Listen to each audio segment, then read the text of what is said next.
Шановні колеги, перш за все, ми раді вітати всіх, хто долучився до 8-ї міжнародної конференції, присвяченої спадщини, наукової спадщини всесвітньо відомого економіста Семена Кузнеця, Нобелівського лауреата з економіки 1971 року, чиє ім'я носить наш університет – Харківський національний економічний університет імені Семена Кузнеця. Це знакова подія не тільки для науковців нашого університету, а й для науковців нашого рідного Харкова, України та міжнародної спільноти. Dear colleagues, we're pleased to welcome everyone who joined the 8th International Conference dedicated to the legacy of Семен Кузнець, a world-famous economist, the 1971 Nobel Prize winner in economics, who our university, Семен Кузнеця, Harkov National University of Economics, is named after. This is a significant event not only for researchers of our university, but also for scholars of our native Kharkiv, Ukraine, and the international community. Наша конференція поступово набирає обертів та міжнародного іміджу. І ми пишаємось тим, що ключовими спікерами конференції в різні роки були відомі іноземні та українські вчені, такі як Нобелівський лауреат з економіки 2014 року професор Жан-Поль Тіроль, Франція, видатні науковці з різних галузей знань, професор Пол Сібрайт, Франція, професор Кевін Дерурк, Сполучені Штати, Юрген Келлер, Німеччина, Жан Урбан Сандал, Норвегія, Еммануел Бун, Гана, Маріанна Петрова, Болгарія, Леонід Мельник, Україна, Ольга Старкова та інші. Our conference is gradually picking up pace and international image, and we're proud that the keynote speakers of the conference in different years were eminent foreign and Ukrainian scientists, such as Professor Jean Tirole, France, the 2014 Nobel Prize winner in economics.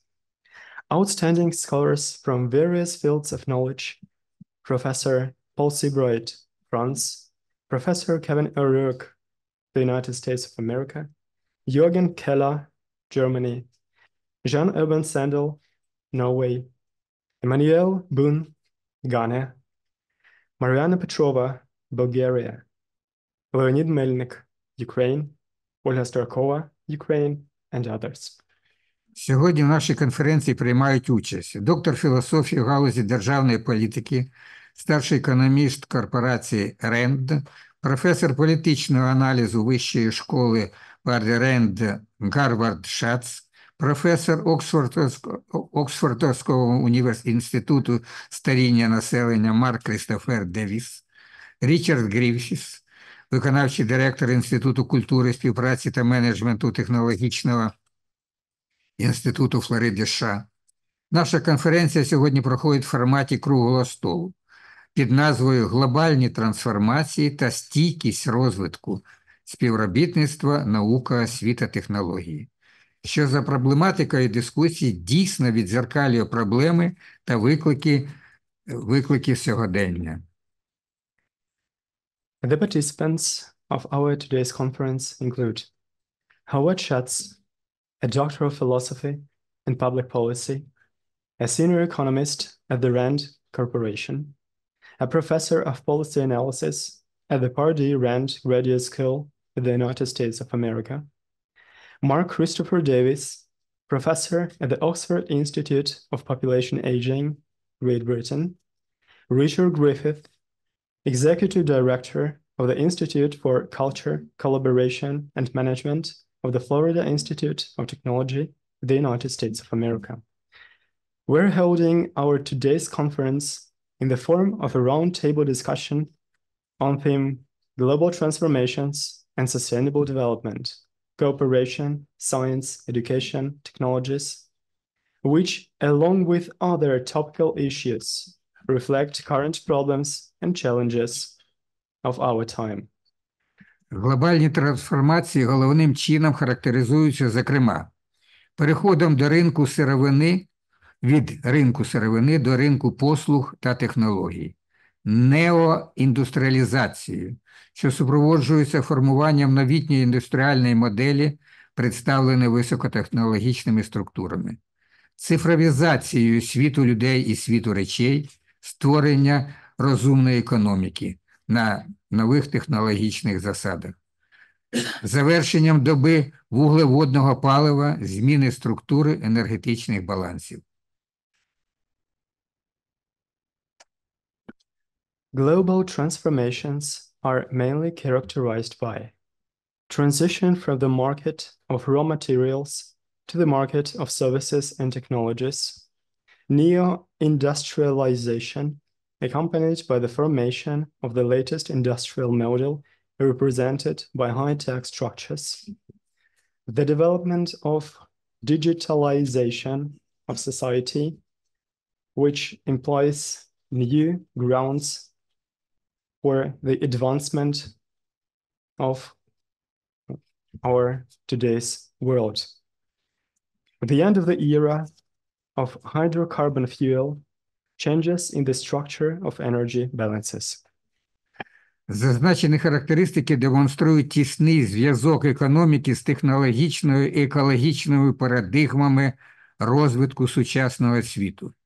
І водночас засвідчуючи значний вплив політики на позиції тієї чи іншої держави та її корпорацій в глобальних трансформаціях. Таким чином, визначається одна з основних суперечностей цих процесів. З одного боку, глобалізаційні трансформації передбачають і частково утворюють єдність, тісний зв'язок з узгодження різних технологічних, економічних, політичних, інформаційних процесів. А з іншого, народжують глибокі розриви, антагонізми, викликані різницею у цивілізаційних цінностях і укладів життя. Подібні нестиковки обов'язково породжують зіткнення цивілізацій у якості реакцій на глобалізацію, що ми маємо зараз. The above aspects indicate strong links of the economy to technological and ecological paradigms of modern world development, as well as to the considerable influence of politics on the position of a state and its corporations in the context of global transformation process. Thus, we can identify one of the main contradictions of these processes. On the one hand, globalization transformations entail and partially form unity, close interconnection, and coordination of various technological, economic, political, and information processes. On the other hand, they cause deep gaps, antagonisms, due to differences in civilizational values and lifestyles. Such discrepancies definitely give rise to the so-called clash of civilizations as a reaction to globalization. Виникають протиріччя держав з орієнтацією на загальнолюдські цінності, демократичними принципами, з державами тоталітарного спрямування, де цінності людського життя де-факто зведено до нуля, де головною цінністю є інтереси вождя або правлячої верхівки. В результаті цього всі глобальні трансформації починають гальмуватися або зовсім зупинятися на кордонах між цими державами. There are collisions between states committed to universal values, democratic principles, and totalitarian states that actually put no value on human life, where the interests of the leader of the ruling elite are of top priority. As a result, all global transformations slow down or stop completely at the borders between states. Добровільний або вимушений вихід країни з процесів глобальних трансформацій – це шлях у небуття, оскільки самотужки практично неможливо запровадити новітню індустріальну модель на базі високотехнологічних структур, провести зміни структурних енергетичних балансів, створити розумну економіку. When a country voluntarily or coercively comes out of global transformation processes, it risks being consigned to oblivion, since it is almost impossible to introduce the latest industrial model based on high-tech structures, to implement changes in the structure of energy balances, to create a smart economy without any foreign aid. Таким чином, безальтернативним є долучення до високорозвинутих в економічному та технологічному плані інтеграційних угрупувань і регіональних блоків, насамперед на основі мікроінтеграції та підключення до транснаціональних виробничих мереж. Все це можливо, якщо країни дотримуються у своїй діяльності загальновизнаними міжнародними законами. Особливості глобальних трансформацій в різних сферах нашого життя в сучасних умовах є предметом обговорення на нашій конференції.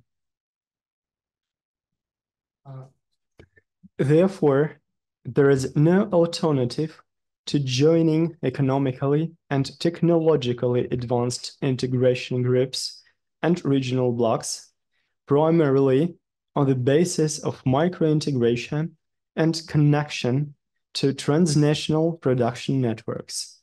All this is possible if the country adheres to universally recognized international laws. The specific features of global transformations in various spheres of our life in current conditions are the subject matter of our conference. Бажаю всім учасникам круглого столу успішної і продуктивної роботи. Впевнений, що результати обговорення поставлених проблем будуть корисні для світової наукової спільноти та фахівцям, що на практиці забезпечують процеси глобальних трансформацій. I wish all the roundtable participants successful and fruitful work. I'm confident that the discussion results will be useful both for the representatives of the world scientific community and for specialists who ensure the implementation of global transformation processes. Дякую за увагу. Продовжуємо роботу, будь ласка. Thank you for your attention. We continue our work. Доброго дня, шановні учасники конференції. Ми розпочинаємо нашу роботу 8-ї міжнародної конференції, присвяченої спадщині всесвітньо відомого економіста Семена Кузнеця, Нобелівського лауреата з економіки 1971 року. Сьогодні ми проводимо нашу конференцію у формі круглого столу глобальної трансформації та стійкість розвитку, співробітництво, наука, освіта, технології та будемо обговорювати суттєві проблеми за наступними напрямками.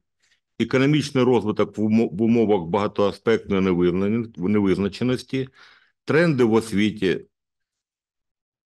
та нова парадигма розвитку університетів, домінанти соціального розвитку країн, сучасне дослідження, цифрове суспільство та інформаційні технології.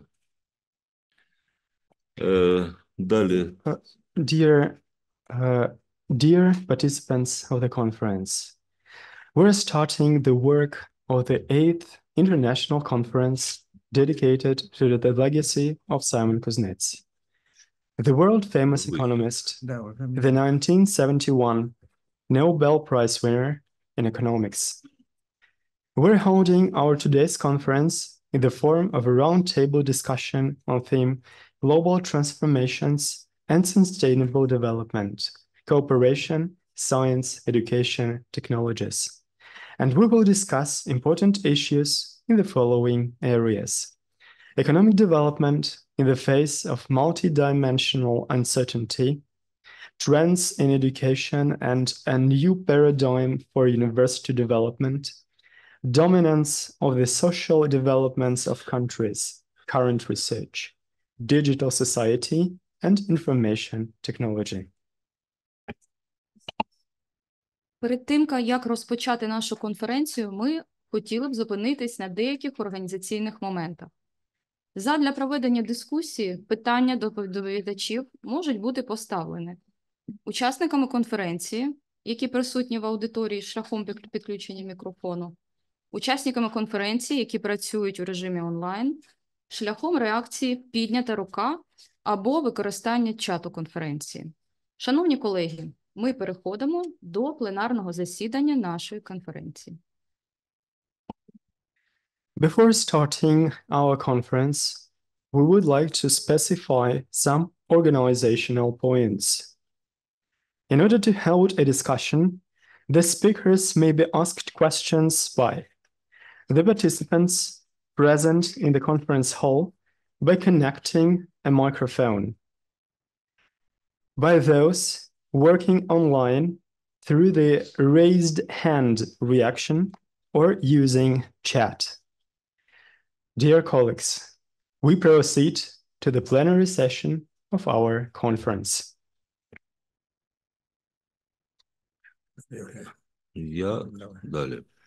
Я хотів би передати слово представнику наукової спільноти Сполучених Штатів Америки, доктору філософії у галузі державної політики, старшому економісту корпорації РЕНД, професору політичного аналізу Вищої школи Парди РЕНД Говарду Шатцу. Будь ласка, шановний колего.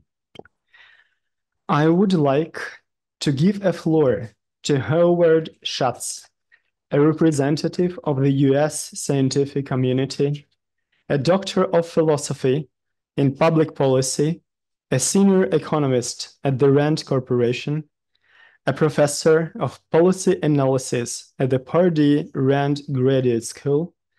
Please, dear colleague, the floor is yours. Thank you very much for the opportunity to start this year's annual scientific conference, Economic Development and the Legacy of Semena Kузнеця. My topic today will be important to all of us and will be for years, and specifically it's Ukraine's post-war reconstruction. Are my slides up?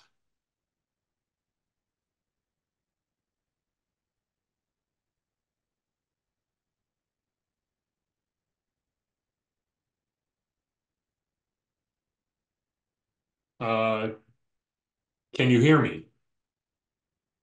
All right, and I can't tell if my slides are up.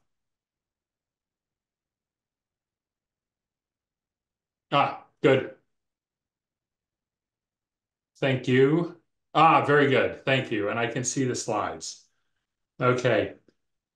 My topic, I would say, also fits in well with the work of Semena Kузнеця.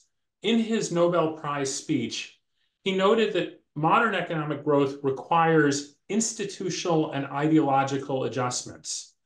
And Ukraine will be going through many institutional and ideological adjustments in the coming years. Please go to the next slide. There are many studies about Ukraine's economic reconstruction. Why is this different? Well, I'm drawing from a RAND study in which we look at what we think are the most relevant cases in which to draw guidance for Ukraine. Second, although it is now commonplace, when we did our work, security was often absent from a discussion of reconstruction. The study that I'll talk about incorporates security because reconstruction is not just an economic problem, it's a security problem. Security to stop attacks, security to give investors confidence.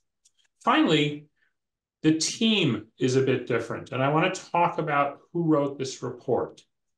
The general idea came from a senior colleague of mine who is now deceased, unfortunately, Jim Dobbins. Jim had been a US diplomat very involved in Europe for years, and then switched to working in conflict areas and post-conflict reconstruction.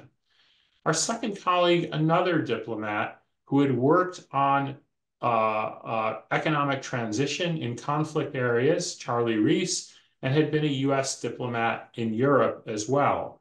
My third colleague, Gabrielle Torini, was a security specialist and was of the quality that she is now detailed to the Pentagon working in security issues for the government. And finally, there was me with an economics background, economics development, and post-conflict reconstruction. Next slide, please.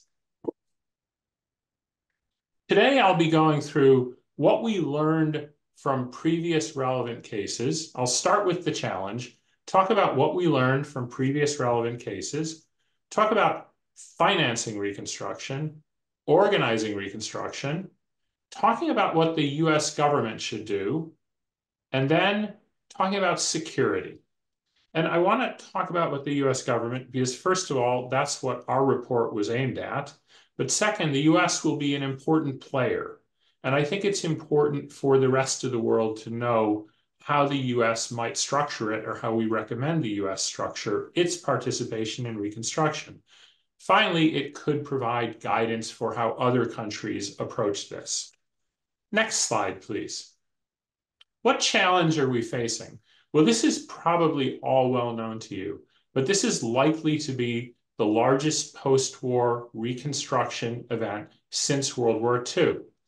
The most important number here is that Reconstruction, recovery and Reconstruction needs are estimated to be multiples of Ukraine's pre-war GDP. Now, this is a somewhat flexible number because it depends on the quality of Reconstruction, on what gets built, and on how well it gets built.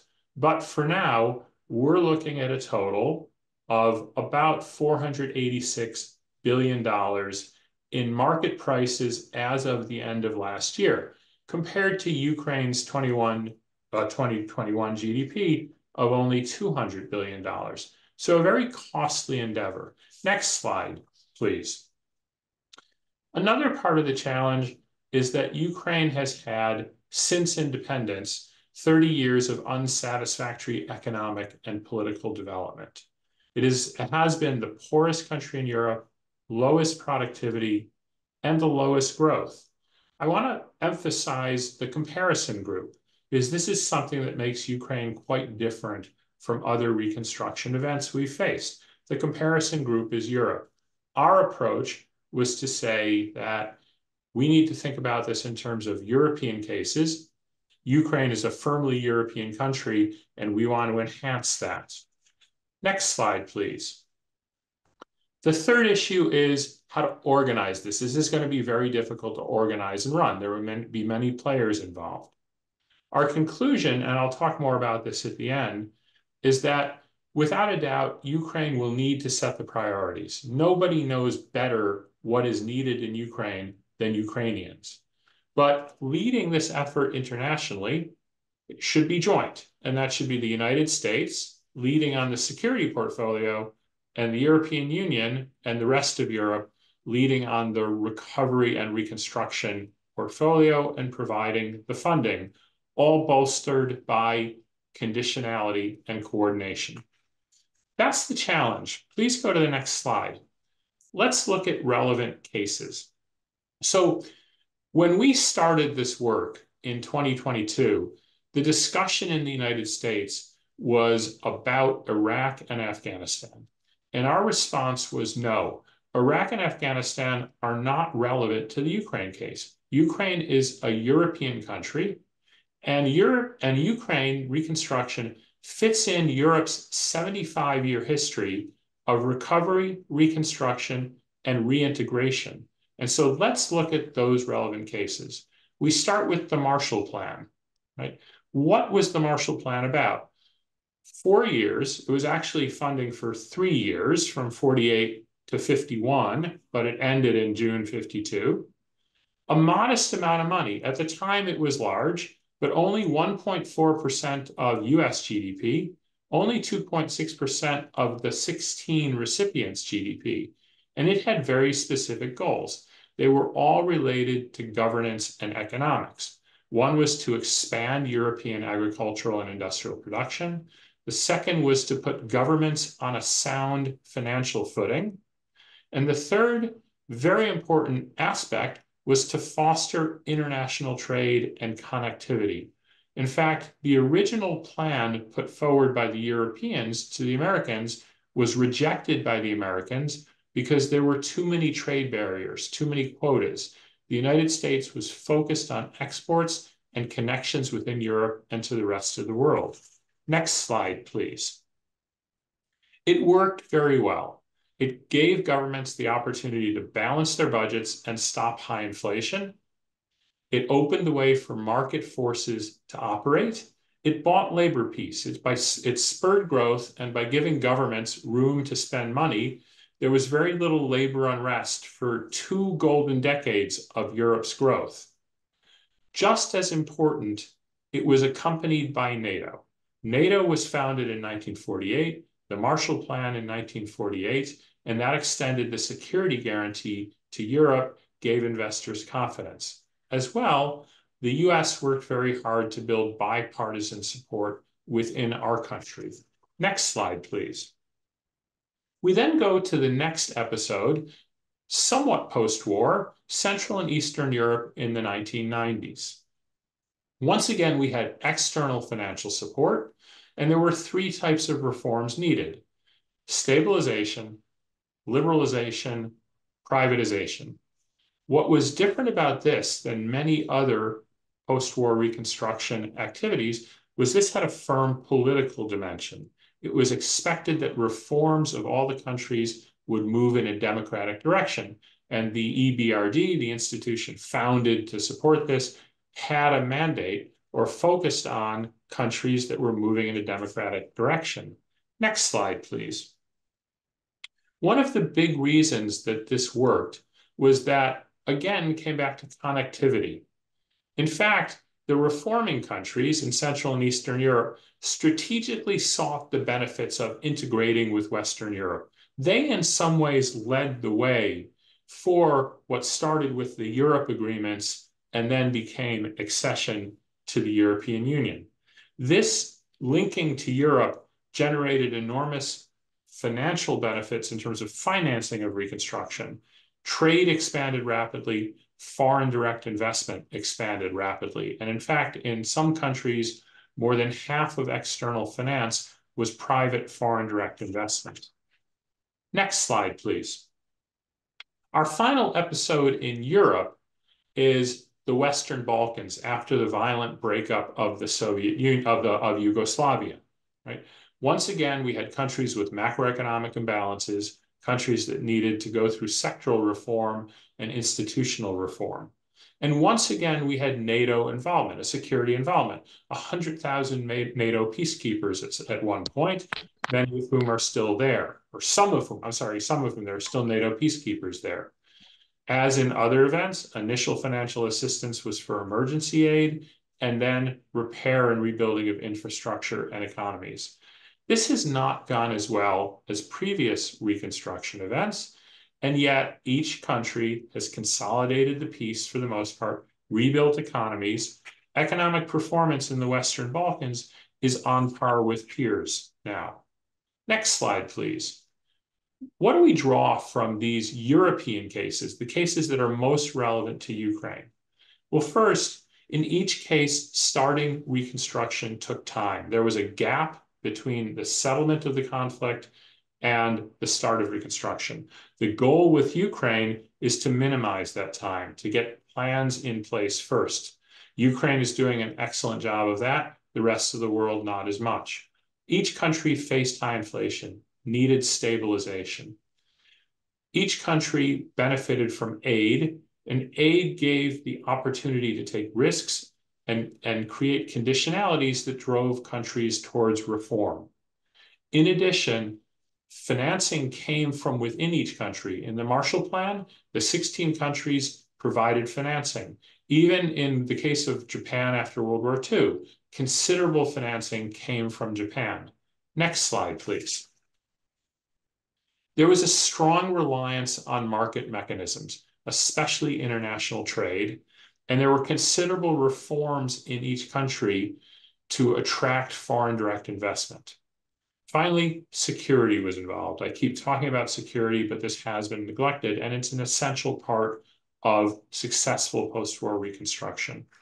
Next slide, please. We also looked at cases of post-natural disaster reconstruction.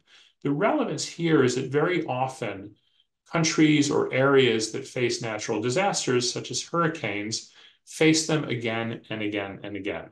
So there's a threat of repeat destruction. And this calls for, one of the big takeaways from this is calls for building for resilience, building to account for potential disruptions in the future. But there are a number of other lessons we learned by looking at successful post-natural disaster reconstruction. One is that the importance of setting priorities as a guide to recovery, the importance of mobilizing private funding using strategic assistance, using assistance strategically. And there's always an absorption problem, as there will be with Ukraine. In looking at natural disasters, we found significant problems in coordinating donors. This will be important for Ukraine. We talk about the Marshall Plan as an important case, and it was. But the Marshall Plan was one to many. It was the United States, the only country left standing, to 16 recipients. Ukraine will be very different. Ukraine will be more than 16 donors, multiple donors, focusing on one country. And this donor coordination will be a challenge. We also found out with natural disasters that local community involvement was important, but challenging because they often lacked capacity. Natural disasters, as with wars, also resulted in displaced populations. And they didn't just come back. They needed to be brought back through programs and specific efforts to attract them back to where they had come from. Finally, natural disaster reconstruction activities require transparency, accountability, data. Ukraine is well suited for this, and we expect data and monitoring and evaluation to play an important role. Next slide, please. Let me go to financing. So we saw originally the expected cost or the proposed cost of reconstruction could reach the upper 400 billion, maybe 500 billion, maybe more, right? There's an immediate need, as you know, to keep Ukraine going right now. If we look more to the future, financing should and will come from multiple sources: official development assistance, the private sector, Ukraine itself. And in Ukraine, we have the special case of Russia's frozen international reserves. This year, starting in December, and especially this week, we saw some landmark moves to help with immediate assistance and short-term assistance, specifically the EU's 50 billion euro plan over 4 years, and now the US supplemental that just passed Congress on Saturday and Tuesday and was signed by the president yesterday, bringing $60 billion mostly for military assistance, but $9 billion in economic assistance. Next slide, please. Let me talk about aid. There's a lot of discussion about aid. There's a lot of looking at aid as the answer. Aid will be important, right? We need to emphasize that because aid can do things that the private sector will not do. It can crowd in private sector investment. It can take risks. In the case of an earthquake in Haiti, a new hotel was needed for a variety of reasons. It was assistance that provided a small amount of risk equity that brought in greater private sector participation. In the case of Central and Eastern Europe, the United States set up enterprise funds that helped restore financial sectors, helped fund small and medium enterprises, but more important, raised for an authorization of $1.3 billion in public money, raised $6.9 billion in outside private capital. And all of these funds turned a profit. So aid will be very important. Next slide, please. But private investment will probably be more important. In Ukraine's National Recovery Plan of 2022, private investment of $250 billion was proposed to be 1/3 of total financing. It will probably need to be more for successful reconstruction, a higher proportion. Now, public assistance can spur that private investment, such as through political risk insurance or through co-financing. But ultimately, to attract that private investment will require significant reforms on the part of Ukraine, reforms that have started in 2014 and have continued, especially after 2022, and now will continue with EU accession. Next slide. As I noted before, Ukraine itself will also need to be a source of funding, either government or private sector, or the diaspora, which has already been quite involved with Ukraine, especially since 2014. Next slide, please.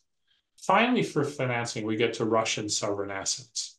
There are a number of issues that are under discussion, legal issues, effect on the international financial system, whether they can be used as collateral, whether they can be seized and handed over to Ukraine. I would point to several issues. One is Ukraine's absorptive capacity. Even if they are seized and made available for Ukraine, they will need to be metered out bit by bit. The Russian assets now under Western jurisdiction, approximately $300 billion US dollars, Ukraine's 2021 GDP, $200 billion. Absorptive capacity is going to be a very difficult issue, as we've seen in post-natural disaster reconstruction events, where there are labor shortages, increases in wages, how to use a flood of money without spurring corruption and without wasting it. Each jurisdiction with money is going to have to change their laws. I would note now that the legislation that the US approved had a law called the Repo Act, which now authorizes the president to seize the Russian sovereign assets that are under US jurisdiction. They're not the majority, they're estimated at about 10 billion, but this will set an example for the countries that hold the majority of these assets. Next slide, please. So that's what we found with financing. What did we find with organizing reconstruction? Five different issues here. One is Ukraine sets the priorities. That's firm. The United States should lead on security, but be involved in reform and recovery. It will be a team effort by the international community. Europe should lead on economic reform and recovery, but be involved in security. The international financial institutions will bring experience and provide major project financing, and then aid, rather than private sector, rather than other mechanisms, will sustain current operations as it's doing now. Next slide, please. We had quite detailed recommendations for effective coordination. This is drawing mostly from the experience of my diplomatic colleagues who have been involved in these issues for decades. Ukraine will need a senior minister to establish priorities, direct national resources, and engage with the international community. Likewise, Ukraine's localities will need to be involved. We want them to drive competition, provide decentralized decision-making. That's on the Ukraine side. On the international side, we recommend that each country involved have a senior coordinator in their own capital, working across countries and working with the IFIs. In addition, they will need a senior representative on the ground. In the past, there have been periodic donor conferences. These are not sufficient. There needs to be, each donor country will need a senior representative on the ground working with Ukraine. There will also need to be an inspector general and experts working with Ukrainian agencies and sharing data. Monitoring and evaluation will be important. One suggestion that was made that Ukraine can do is end-to-end monitoring of financial flows. This is unique now. Ukraine's technological capabilities, its programmers, make it ripe for really following the money as it goes into reconstruction. Finally, Ukraine would benefit from a greater degree of cooperation with its neighbors in the Black Sea area and then just west into Europe. Next slide, please. Now we get to security. Right? Security had been neglected. It is now on the agenda. People recognize that security reinforces reconstruction. Reconstruction and economic growth will reinforce security. For the West and for Ukraine, we will need to develop post-war security arrangements that deter Russia. Part of that will be strengthening Ukraine's own defenses, and part of that will be motivating both sides to adhere to a cessation of hostilities. Next slide. Ukraine will have every incentive to adhere to a cessation of hostilities. Ukraine will have the promise of reconstruction, its own reform efforts, the hope for European EU accession. Russia will have no such incentives. This will be a pure deterrence issue. Right? There are a number of options. The West can continue as it's doing, support Ukraine's defense with arms, training, advice, agreements, much as the G7 agreements coming out of the Vilnius NATO summit. Second, the West could threaten to introduce Western forces into Ukraine. This could lack credibility. The West could also put Western forces into Ukraine. Finally, at the most invasive or firmest end is bringing Ukraine into NATO. That's the surest guarantee of deterrence, but it might be difficult to achieve. Next slide, please.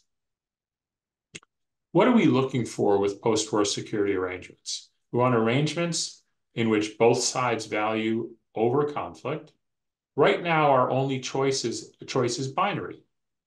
We have joined NATO or not. This may not be suitable. We, in our report, didn't come up with a specific recommendation because we recognized that NATO accession will require unanimity. It could hurt NATO cohesion if there is not unanimity. And if deterrence fails, it would raise a bigger threat to NATO. We may need new models, right? But right now, it seems that the pathway is more towards NATO membership. Next slide, please. Let me sum up. So what did we learn from past cases for Ukraine's post-war reconstruction? Importantly, Ukraine will need to continue its reforms. This will be a long-term endeavor. Ukraine's credibility will be on the line each year. A major scandal of some sort could hurt international support, and Ukraine will need private sector involvement to be successful. The second pillar will be security. Security will be absolutely essential to reconstruction. And then we go into organization. Countries will need a senior coordinator with broad powers. There will need to be a trusted inspector general. Aid conditionality will be important. It was important in every previous successful case, and that can motivate Ukraine, but it also can motivate the donors to stick with what to stick with funding of Ukraine's priorities and not to veer off into what we call donor freelancing. Sequencing, prioritizing essential tasks is important. Ukraine planners know this with demining, but in other cases, even something simple as rubble clearance was neglected, which really stalled reconstruction. Local communities need to be involved. Funding needs to come from multiple sources. And then Ukraine and the international community need to create strong links to the international economy. And that's been a priority, certainly, of the U.S. Special Representative for Ukraine's economic recovery, Secretary Penny Pritzker. It should be a priority for everyone in Ukraine's reconstruction. Next slide. We talked to U.S. officials, and we have emphasized what the U.S. should do, and this could be a model for other countries. Number one, because the U.S. should lead on security, we believe it should be engaging with allies and partners to develop those security arrangements now. Our work in Central and Eastern European was underpinned by an authorizing law called the CED Act. That authorized activities, it created a structure, it created a senior coordinator. We recommend that that law get passed now and that a senior coordinator with budget authority be put in place now. We also recommend those who support Ukraine work on a bipartisan fashion. If we think back to the Marshall Plan, it was not guaranteed it would be approved. We look at it as a great historical achievement, which it was, but it might have been turned down by Congress, and it was only a bipartisan effort that put the Marshall Plan into effect. We need assistance now as we're getting to maintain the Ukrainian economy and set the stage for longer-term recovery. And finally, we recommend the U.S. work closely with its allies, and especially with Germany, to ensure a successful recovery conference in Berlin. What does a successful conference mean? It means concrete commitments with some sequencing of activities. Next slide, please. I'll conclude by emphasizing that this is a European story. It is part of the 75-year history of Europe's recovery, reconstruction, and reintegration. And the United States has been an important part of that, which is why we say that the US should be a strong player with Ukraine going forward. But I also want to close again with something from Semena Kuznetz's Nobel Prize speech. He was focusing on technological innovation and how it brings surprises. He said the significant aspect here is that the surprises cannot be viewed as accidents. They are inherent in the process of technological and social innovation. He added social innovation to that discussion. In that technological and social innovation contains an element of the unknown. One can argue that all economic growth, he said, brings some unexpected results in its wake, both positive as well as negative. Drawing on that, it's apparent that the 10-year, 15-year process of post-war reconstruction and rebuilding will bring unexpected results, both positive and negative. The negative results will be inherent with this, but Kuznets, when talking about negative results, had a note of optimism, which was that it is the negative results that induce policymakers in society to think of solutions and move to more positive results. And that is, I hope, what all of us will be looking for with Ukraine's post-war reconstruction. Thank you. You can stop projecting the slides.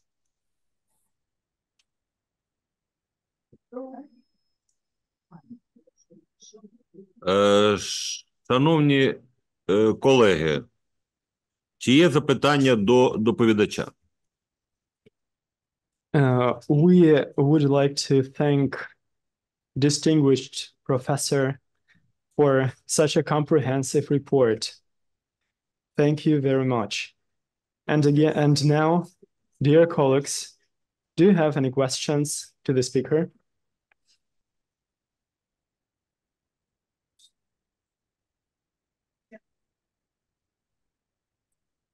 Whoever questions on the chat. May I? Please. Can you hear me? Yeah. Yes, I can hear you. Yeah, Dr. Schatz, thank you very much for your comprehensive analysis and your presentation. The topic is really important and actual for our country, but unfortunately, I can say, because maybe it's better to discuss our development in better conditions, not post-war situation, but we have what we have. And my question is, after this analysis, maybe you see, I will say, positive signs of our difficult situation. You analyzed different lessons of post-war reconstructions. And I know that in Ukraine, our situation is really, really difficult. But maybe you see positive signs that distinguish our situation from this lesson that you analyzed, and maybe we have a chance to use this for reconstruction. Good, thank you. There are positive signs. The positive signs are the international community, the donors and the countries that will have to support reconstruction right now are supporting reconstruction. Now, you know, there's always politics involved. Again, I refer to the passage of the Marshall Plan. Politics were difficult. The politics in the United States were difficult. The European Union has made a commitment to accession. That will have a very big effect on Ukraine. It shouldn't happen immediately. Some of the reforms that the European Union will require might not be appropriate for Ukraine right now. And the United States, one hopes, will build on the work of Secretary Pritzker. The fact that we have a coordination platform set up, I don't know how well it's operating, but the fact that there is a multi-donor coordination platform right now, while we're in wartime, is very positive too. So I would say all the trends are positive, and it's now going to be an issue of countries staying with this, being consistent, and Ukraine being consistent in its own reforms. And I think all of us in the analytic community recognize the difficulties that Ukraine has. I'll add one other thing, not to talk too much. I have had the opportunity to talk about this issue in a number of venues. In particular, I would point to the NATO Parliamentary Assembly. And I would say there is sympathy is the wrong word. There is a lot of support among democratic countries, among NATO parliamentarians. There are a lot of questions about how we do this, but there has never been a private statement to me or a public that we should not be involved in this. So for now, there are some optimistic factors to think about. Thank you. Thank you. We hope and we really appreciate the support of our partners. Thank you. You're welcome. I see more hands. Please, Natalia Parhomenko, you're welcome. Natalia Parhomenko, Department of International Economic Relations. Thank you for your presentation. You present a basic formula of reconstruction and different interesting examples for reconstruction. On your opinion, how can the reconstruction process be designed to promote long-term sustainability and environmental responsibility in Ukraine? Sure. So the long-term sustainability, in particular environment sustainability, that will come with more energy efficient buildings, focus on when industry is rebuilt, focusing on making sure that those industries use cleaner processes. I would really look at those two issues. There's also an issue of energy sources. So, there's a big, certainly the plan to get rid of hydrocarbons. I actually think that using gas as a bridge fuel can be very efficient. But building in solar, building in wind, using more gas, I think building that way will help with environmental sustainability and will in fact be important not just for Ukraine's future, but for its ability to join the European Union, because the European Union will require this at some point. So starting now, but making sure you do it efficiently will be important. I hope that answers the question. Thank you very much. Thank you, Professor Govard. I see Karina Timoshenko. You're welcome. Thank you for your presentation. It was very interesting. I'm from Department of Entrepreneurship and Trade, and I would like to ask, so with so many areas needing attention, how can we effectively prioritize reconstruction efforts to ensure the most effective use of resources? Right. That's a good question. They've all been good questions. It's a difficult question to answer. Because the urge will be to do everything at once, and there will be a need to do everything at once.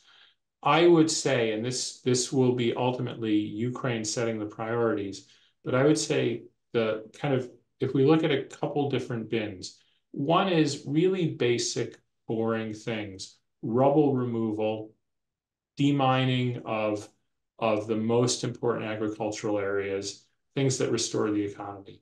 Second issue is, and I didn't talk about this much in my talk, but it's going to be really just a huge challenge. And this comes up in discussions with the NATO parliamentarians and others.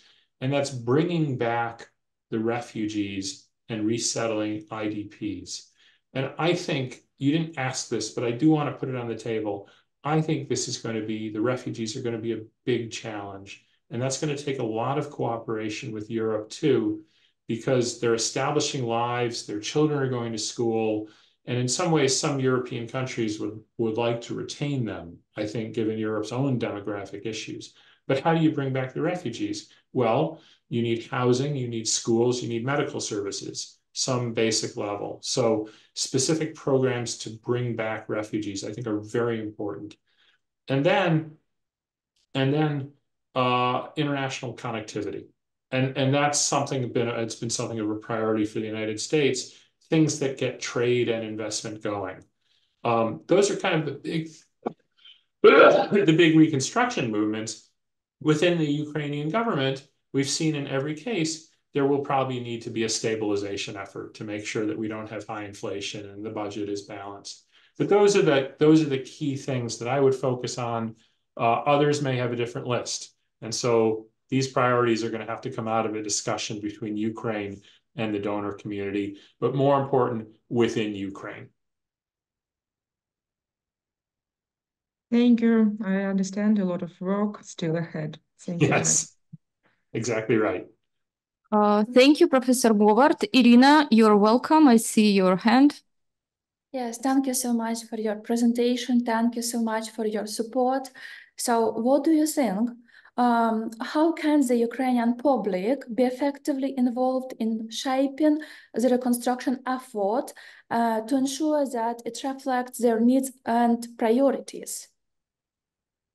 There are a couple different mechanisms. One is through local government officials.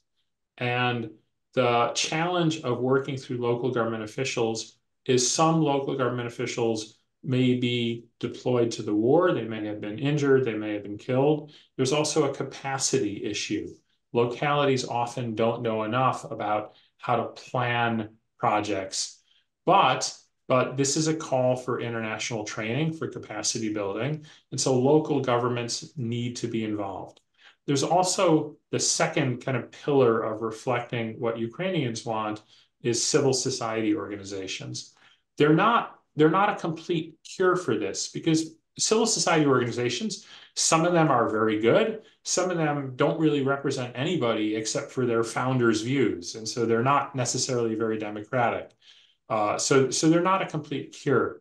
And then third, it would be very useful to have, some kind of polling or public opinion elicitation as reconstruction happens. So 3 pillars, local governments who are responsive to people, civil society organizations, and then, public opinion, finding out what people want. Finding out what people want is often incoherent. So all of this will involve a search process and mistakes. And of all the things I mentioned, I believe I would rely most on what local governments are doing, but also bolstered by those other 2 means of eliciting local input. Thank you. Thank you, Professor Говард. Yes, Katerina, you're welcome. I see your hand. Yeah, thank you very much. I'm Katerina Naumingladka. I'm professor at Kharkiv National University of Economics by Semena Kuznecya. And today I also will moderate the second section. First of all, thank you very much for your very interesting report and that you share with us your experience and your opinions. And my question is regarding the thought that really I agree completely that all nations had macroeconomic imbalances and sectoral challenges. But also nowadays in permanent crises, all nations not only involved into the war conflicts, they have these sectoral challenges. And my question is regarding this new tendency and new ideas of secular economy approaches and principles. What do you think? Is it important also to use this modern approach and modern development of ideas of green economy and of circular economy approaches also in this process of renovating Ukrainian economy? So I think I understand the question. If I don't, when I give my answer, please, remind again. So the macroeconomic imbalance is an immediate issue. The bigger issue is how can or should the Ukrainian economy develop in terms of sectors, in terms of what it will focus on, what it will specialize in it's a big economy. It's still a big country, 30 million or so people. Now, I'm a pretty classic economist in this sense, in that I don't think economists or policymakers are very good at picking sectors. All right, so we can do that. And when I think of Ukraine, the sectors that pop out are, of course, agriculture, mining, high tech. High technology will be extremely important. And there are a number of other sectors. Defense industry could be very important too. But I would lean more towards a focus on reforms of the business environment, and letting private sector investors figure out what Ukraine is best at, and letting Ukrainians figure out what Ukraine is best at. I feel very comfortable predicting that there's going to be high tech will be an important part of that. For the period of Reconstruction, I feel very comfortable predicting that construction activities will be very important. And that's where we can bring in the green issues, LEED certification, which is Western certification for certain buildings. And, we're looking at mining. Western companies are already looking at this. So I think it's not an issue of the government selecting particular sectors. I think it's more an issue of the enabling environment and then building on that. But the government and donors making sure that this is done in a sustainable way, so that Ukraine 20 years from now is a very livable, very pleasant place connected to the European Union. Does that answer the question? Yes, completely. Thank you very much. Great. You're welcome. Mr. Говард, thank you very much. Шановні колеги, я хочу нагадати, що ми також можемо ставити питання у чат, тому я знаю, що є там додаткові питання, прошу ставити їх у чат. Thank you, professor. І слово для доповіді надається професору Оксфордського інституту старіння населення Марку Крістоферу Девісу, Великобританія. Будь ласка, шановний колего. Dear colleagues, I'd like to remind you that you have an opportunity to share your questions on the chat. Please do not hesitate to do it. And now the floor is given to Mark Christopher Davis, professor at the Oxford Institute of Population Aging, Great Britain. Please, dear colleague, the floor is yours. Thank you.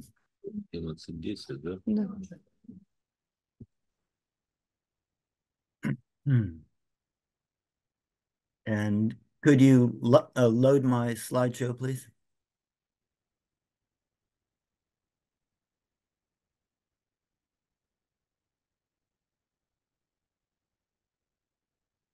Thank you.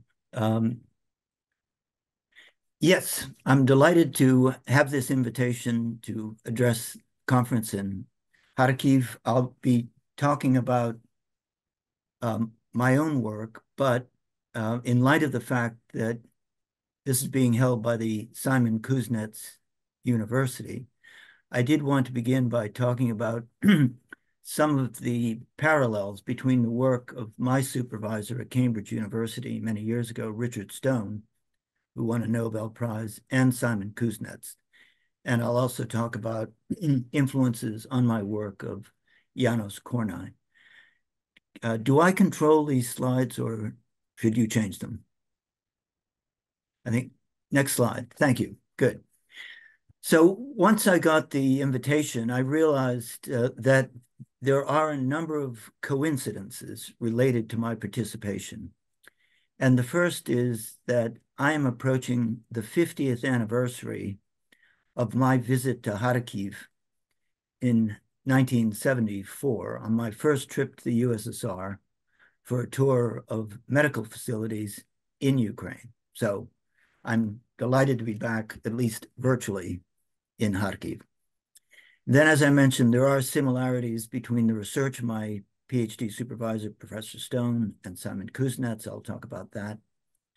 And the third coincidence is that I'm appearing on the same panel as Howard Schatz for the fourth time since September 2022. And there's been no real coordination of this. So it's Budapest, Washington, D.C., Oxford, and now Kharkiv.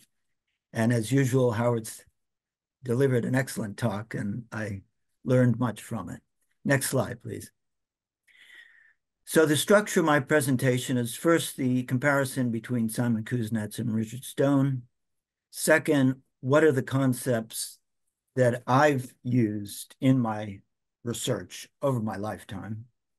And to what extent have they been influenced by the work of Richard Stone, but also, as I mentioned, János Kornai. And then there are two cases of me applying these ideas to look at the National Health Service of the UK first in the lead up to the COVID-19 epidemic, and secondly, during it, what was the resilience of the health system during that? Next slide, please. So like Howard, I did look at the Nobel Prize literature to find out more about Semena Kузнеця. I knew quite a bit about my own supervisor. And I put together a little table that shows the parallels. So Semena Kузнеця, born in 1901, received his Nobel Prize at the age of 70 in 1971. Richard Stone, born a bit later, Nobel Prize 71. Both were quantitative analysts and statisticians. Both were pioneers in the development of national income accounting. Semena Kузнеця in the 1930s and Professor Stone in the 1940s. He was a developer of the United Nations system of national accounts. Not everyone would know that Semena Kузнеця was closely involved in managing the USA war economy through quantitative analysis of supply and demand for the War Production Board. And in parallel, Professor Stone worked with John Maynard Keynes in the British government, doing quantitative analysis of national income expenditure related to the war effort. Next slide. Something interesting I found out is that both took a trip together to India in 1950 to give advice to the Indian National Income Committee about developing its accounts. Both of them were experts on growth. Semena Kузнеця wrote Modern Economic Growth. Professor Stone, A Computable Model of Economic Growth. And also, they had an interest in the links between the economy and demography. Kузнеця, his book, Population, Capital, and Growth, and Professor Stone, I'll talk about this more in a minute, developed the United Nations system of social and demographic statistics. Next slide, please. So just in terms of my own quantitative background, why I ended up working with Professor Stone, I studied applied mathematics at Harvard. I then served as an officer in the US Navy for 4 years, and during that, I was an operations analyst in the analysis division of a staff.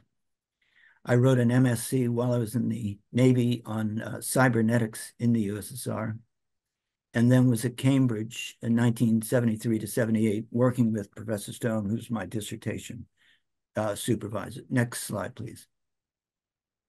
So Professor Stone was responsible for both of these important United Nations publications. First of all, the 1968 A System of National Accounts, and secondly, a 1975 report about developing a system of social and demographic statistics. And I started working with Professor Stone in 1975, and I made use in my PhD in the models that were in that second report. Next slide. Next slide. Next slide. I apologize. I have a full presentation that's available to all of you to look at later, but I only have 20 minutes to give this talk. So I am going to have to skip some of the slides just to get through on time, because I don't want to hold up the next speakers. So what I learned from Professor Stone is about a national accounting approach. And in my case, I chose to study the health sector. So I identified the main institutions within it. Professor Stone said, define your production boundaries and the production process and so on. That's what I did. Next slide. So if we look at the health system, these are the economic institutions within it: households, the medical system, medical supply, medical industry, medical foreign trade, R&D, and central management. And these, skipping ahead, all of these were important in the time of the COVID-19 epidemic. Next slide, please. Next slide.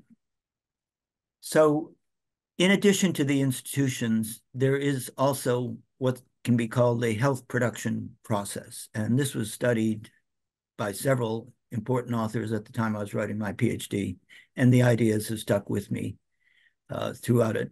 So there's an interaction between the institutions in the health sector, leading to health outputs shown there in the blue: mortality and invalidity rates. Next slide, please. This, not really readable, but this is the model that I developed under Professor Stone, and it's made up of a whole series of matrices, vectors, absorbing Markov chains, and an input-output analysis for the economy. Now, I was ambitiously trying to apply this to study the health sector in the USSR, which had very tight censorship of material. So, of course, I had limited success in filling in all of the vectors and matrices, but I did try. Next slide, please. Next slide.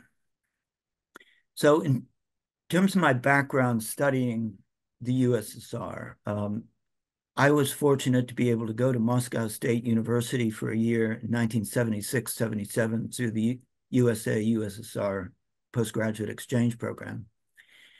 And my supervisor at Moscow State University in the Department of the Faculty of Economics and the Department of the Economics of the Non-Productive Sphere was Professor Popov, who produced the first important Soviet book on health economics, and the cover of it is shown there. So I worked reasonably closely with him, which was not always usual during the Cold War, but we developed a good relationship.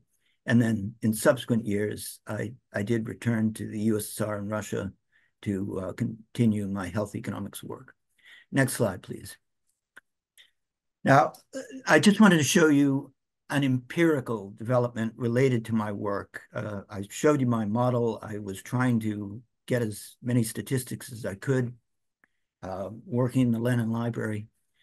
And in those days, of course, there were no personal computers, no internet, no mobile phones, nothing electronic. So I was just using a pad of lined A3 paper. But when I put together, using all of the statistical yearbooks, what I found this table, and what it's showing is age-specific death rates with the lowest number in yellow and the highest number in pink. And what you'll see from that is that the highest numbers were the most recent ones, not the lowest ones. And this is quite unusual internationally. Now, there was, this is Cold War. I didn't want to start raising this issue while I was a postgraduate student in Moscow. So I kept quiet about it until I returned to the UK. Next slide. And this, I ended up working with the leading USA demographic specialist in the Bureau of the Census, Murray Feshbach, and we produced this report, Rising Infant Mortality in the USSR in the 1970s, which is one of the first works about health problems in the USSR, or the rising mortality. And of course, that affected Ukraine as well as Russian Federation and so on. Next slide. But I was an economist, a health economist, so I moved on from that, and I was interested in how these institutions work in an economic system. Next slide. In 1980, Janos Kornai's book, Economics of Shortage, was published. This is just as I was completing my PhD dissertation, so I didn't use it for that, but I used it subsequently in the 1980s. And I organized and co-edited this book, Models of Disequilibrium and Shortage in Centrally Planned Economies. And my chapter was about shortages and priority in health. Next slide, please. What's important to keep in mind is that there are a whole variety of different shortages that affect medical systems, but particularly state-financed medical systems with tight budget constraints with growing demand. And I won't elaborate on those. Next slide, please. There are consequences of shortages, so they can cause bottlenecks and inefficiencies in production, greater stress on medical personnel, and they can discourage patients from visiting medical facilities and therefore become hidden illness in the morbidity iceberg. In terms of policy responses to shortages, there can be rationing by queuing, rationing by waiting lists, exclusion of medical services from a state guarantee, and substitution of inferior and less expensive inputs. Next slide, please. Another issue that's important in determining how a health system functions in an economy is priority.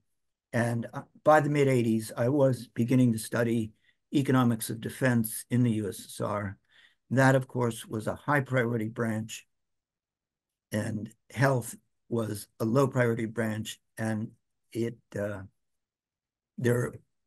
USSR, there was an elaborate priority system that privileged some sectors and punished other sectors. Next slide, please. The final influence on my work to do with health in the COVID period is systems theory.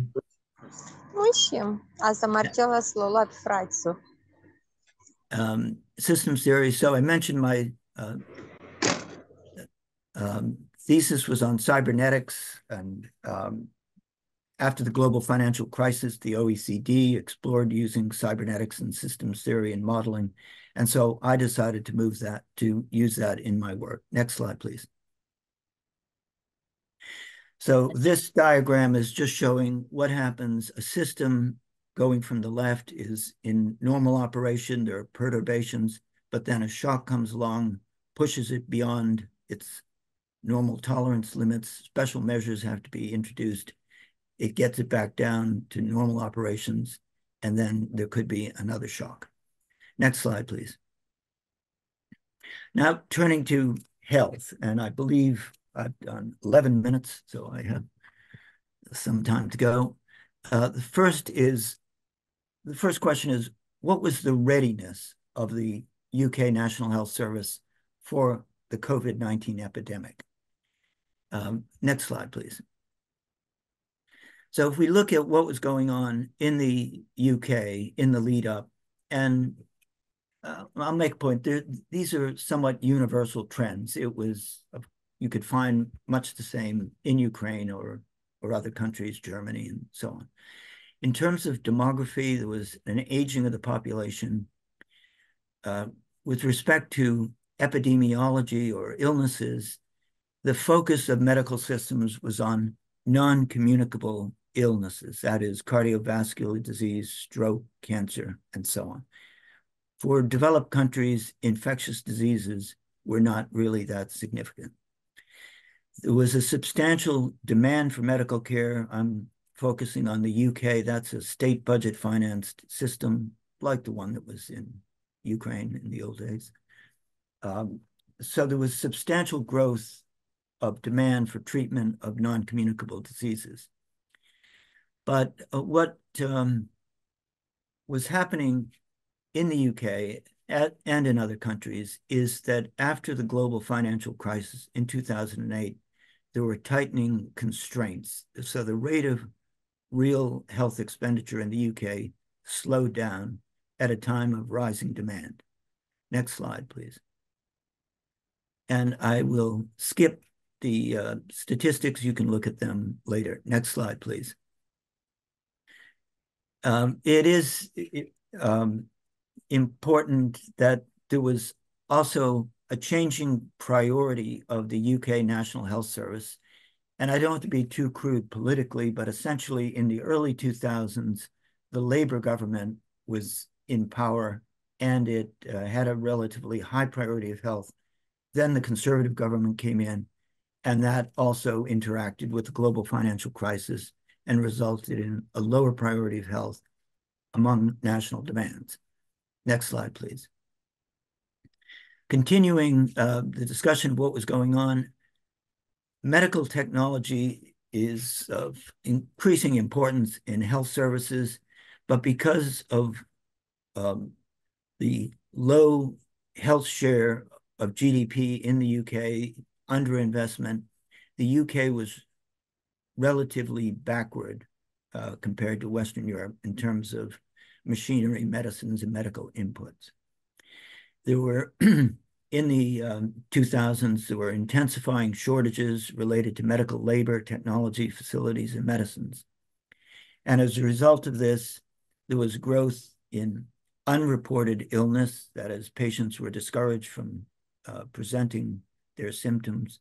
There were late diagnoses, and that led to worse results in areas like cancer treatment. And in the UK, there was a fairly clear priority system introduced by the medical staff to enable them to cope with the shortages that existed. Next slide, please. Next slide.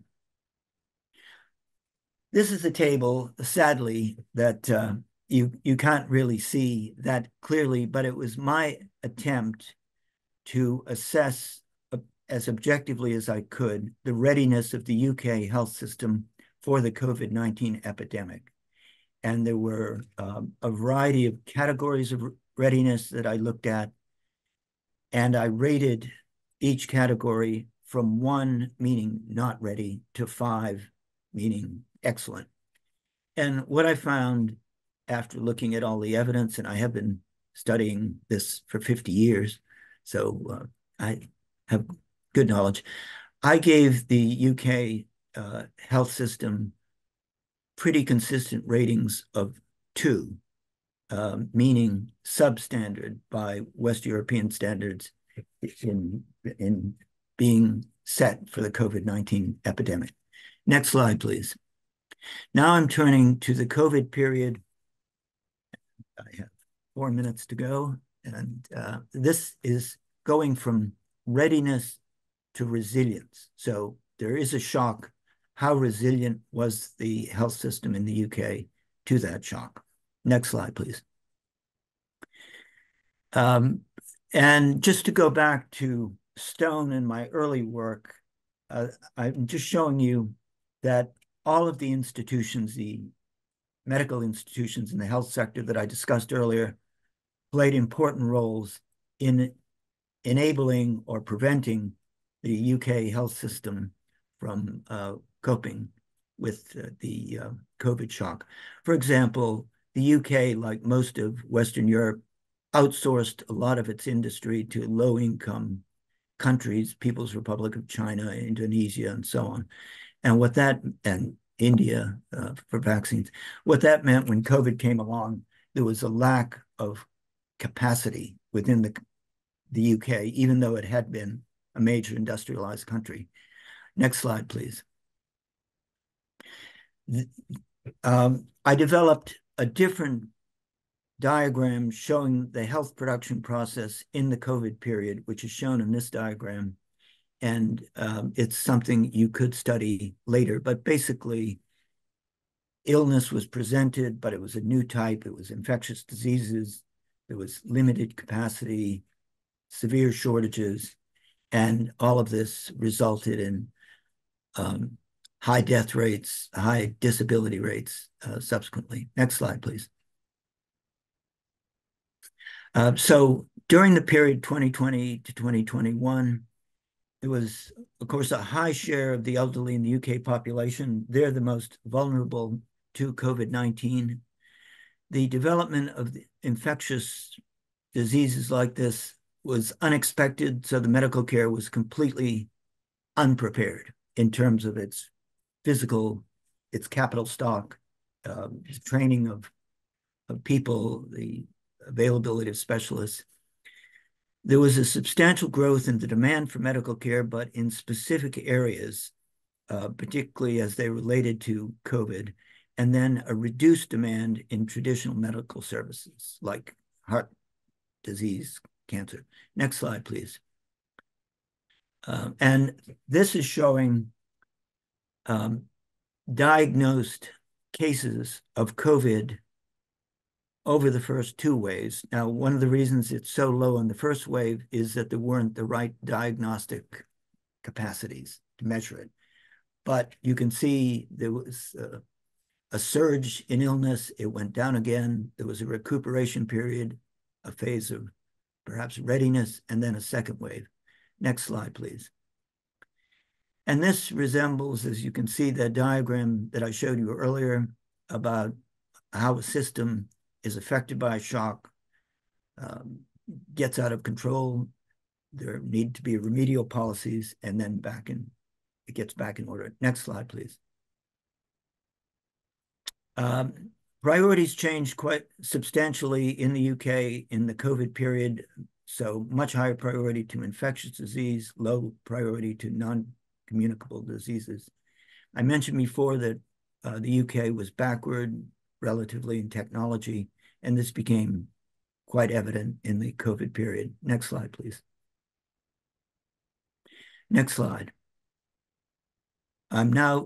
So shortages intensified in the health services. There was a great deal of stress among workers. People suffering from normal, non-communicable diseases were ignored, and priorities became quite important. And overall, there were periods of substantial excess mortality. Next slide, please. And next slide. Next slide. I'm near 20 minutes. So this is the equivalent table that I prepared for the UK with the same categories, but in this case, resilience. And what it showed is that the UK had poor resilience during the first phase, but then improved over time. And by the time there was the second wave, it was doing better. Next slide, please. So I'm now getting to my conclusions. During 2019, the UK NHS exhibited inadequate growth in health expenditure relative to demand. And so there were deficiencies in readiness. The medical profession did not forecast the morbidity developments. There were severe shortages. And in the UK case, poor management of elderly patients in hospital, which led to higher mortality of them. Next slide, please. And then I've already talked about inadequacies in medical supply, and but the UK did quite well in rapidly developing vaccines, so it had a capacity for technological innovation that was highly useful. So what I would say overall is that if you're looking at a medical system, it's important to keep in mind what the economic system is that it's functioning within, because that will have a big influence on its capacities and if there's a shock in its resilience. And I'll end here. Thank you very much. You can take down the slides.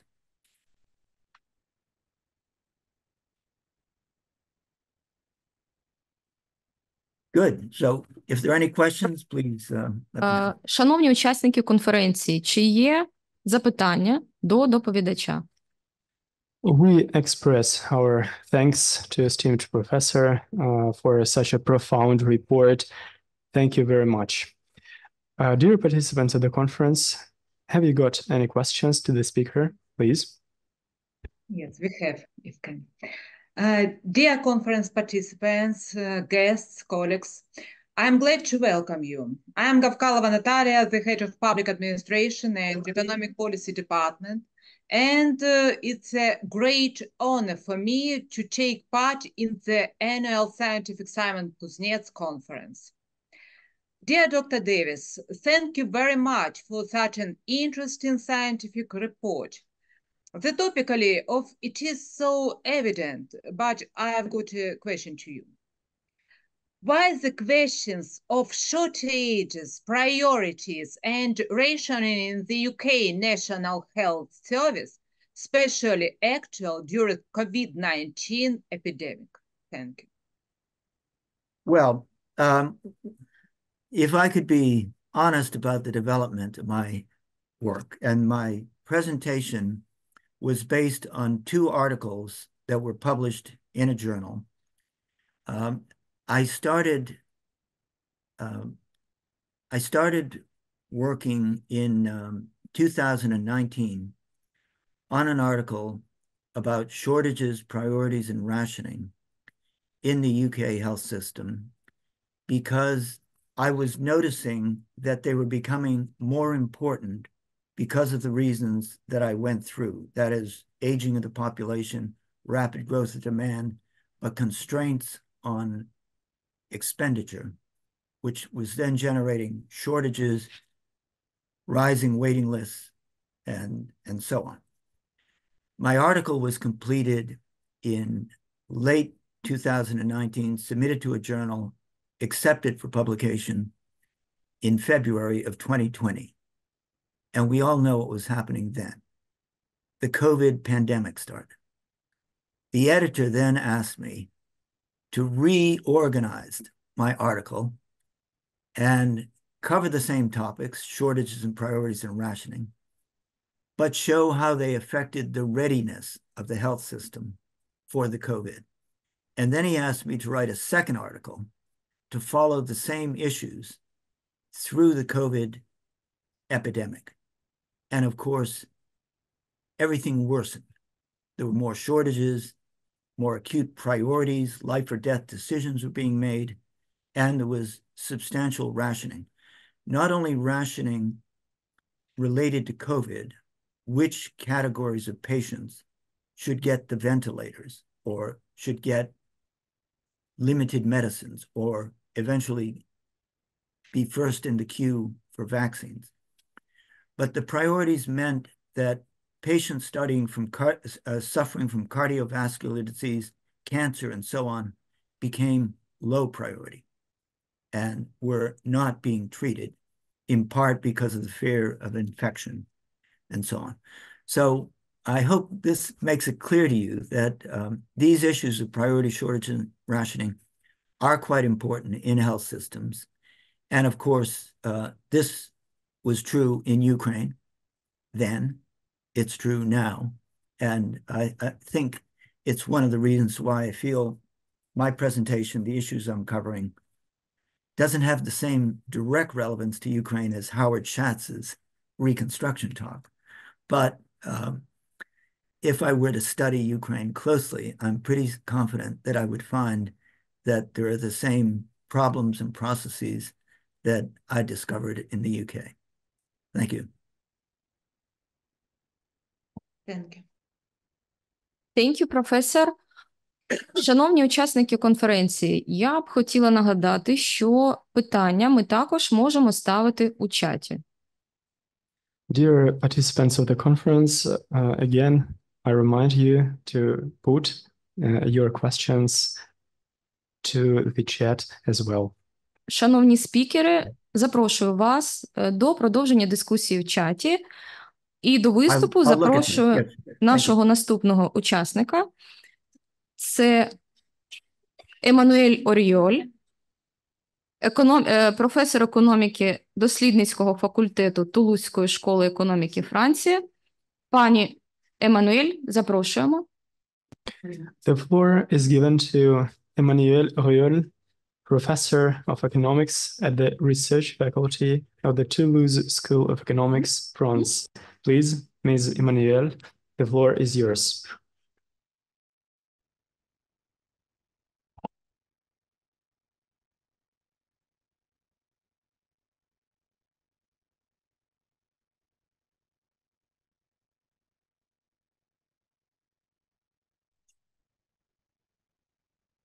Emmanuel, are you with us?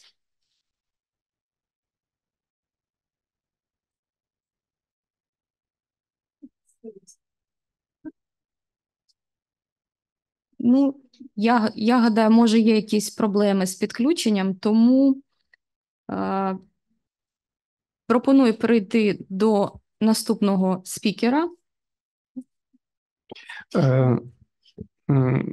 Probably Ms. Emmanuelle Rieul has some troubles with the connection, and we propose to continue our presentations and to give a floor to our next speaker.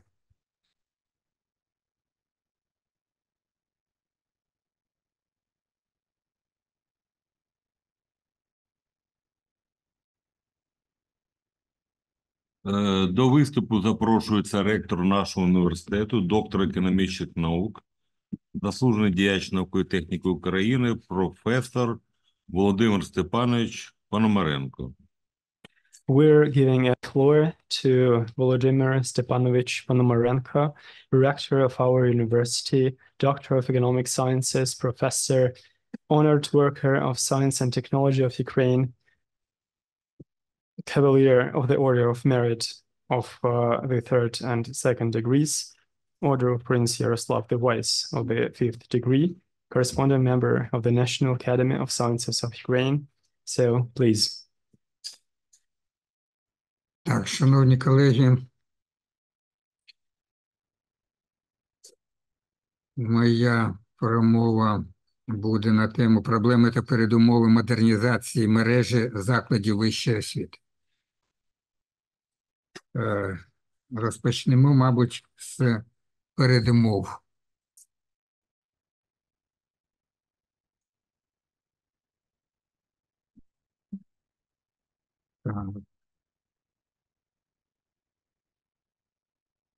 Передумов. Негативні наслідки падіння якості освіти мають довгостроковий відстрочений ефект. Втрати в кількості освіти сьогодні – це недоотримання частки національного доходу від таких випускників протягом періоду їх активної економічної діяльності з моменту виходу на ринок праці і до пенсійного виходу. Тому забезпечення підготовки фахівців високої якості має бути серед пріоритетних цілей системи освіти України, в тому числі в питаннях модернізації закладів вищої освіти. З 2022 року Україна зазнала значних втрат людського капіталу в якісному виразі, падіння чисельності населення, міграція, біженці, зростання смертності за якістю міграції. Це міграція працездатного населення з досвідом роботи та певним рівнем кваліфікації. А як ми зараз робимо? Ви переклад не робите? Ні, тобто там скільки є? Да, на слайді є, дякую. Тенденція до зниження чисельності населення України посилилася через міграцію. Майже 4 мільйони біженців зареєстровано тільки у країнах ЄС. З них 700 тисяч осіб легально працюють, а в закладах освіти навчаються 450 тисяч наших дітей. Динаміка чисельності. Якщо ви подивитесь на графік, починаючи з років незалежності, набуття незалежності, 92-го, першого років, чисельність населення стрімко падає. Бачимо в 2015 році, коли почалася агресія Росії, аншлюз Криму та Донецької та Луганської частково областей, у нас знизилась частка населення і знижається до цих пір, останні дати тільки 22-го року. Особливо я хотів би звернути увагу на кількість живонароджених. Живонароджених у нас було маленький період зростання, це з 2001 по 2013 рік, кількість живонароджених зростала, хоча вона не компенсувала втрати від смертності. А починаючи з 2013 року і до цього часу стрімко падає кількість живонароджених. А починаючи з 19-го року, з 20-го, 20-й, 21-й, 22-й, стрімко зростає кількість померлих. Це, ясна річ, починалась з пандемії COVID-19, а зараз військові втрати, про які ми не все знаємо. За даними ЮНІСЕФ, серед осіб, які були змушені залишити територію України, понад 75% мають високий рівень освіти. 50% – це вища освіта. Але що найбільш сумно, це те, що більше 82% ті, хто переселили за кордон, це люди з 18 до 60 років. Це якраз активне населення. Таким чином, втрати людського капіталу мають подвійний ефект. З одного боку, поточні втрати людського капіталу по кількості носіїв, якщо можна так сказати, людського капіталу – це осіб.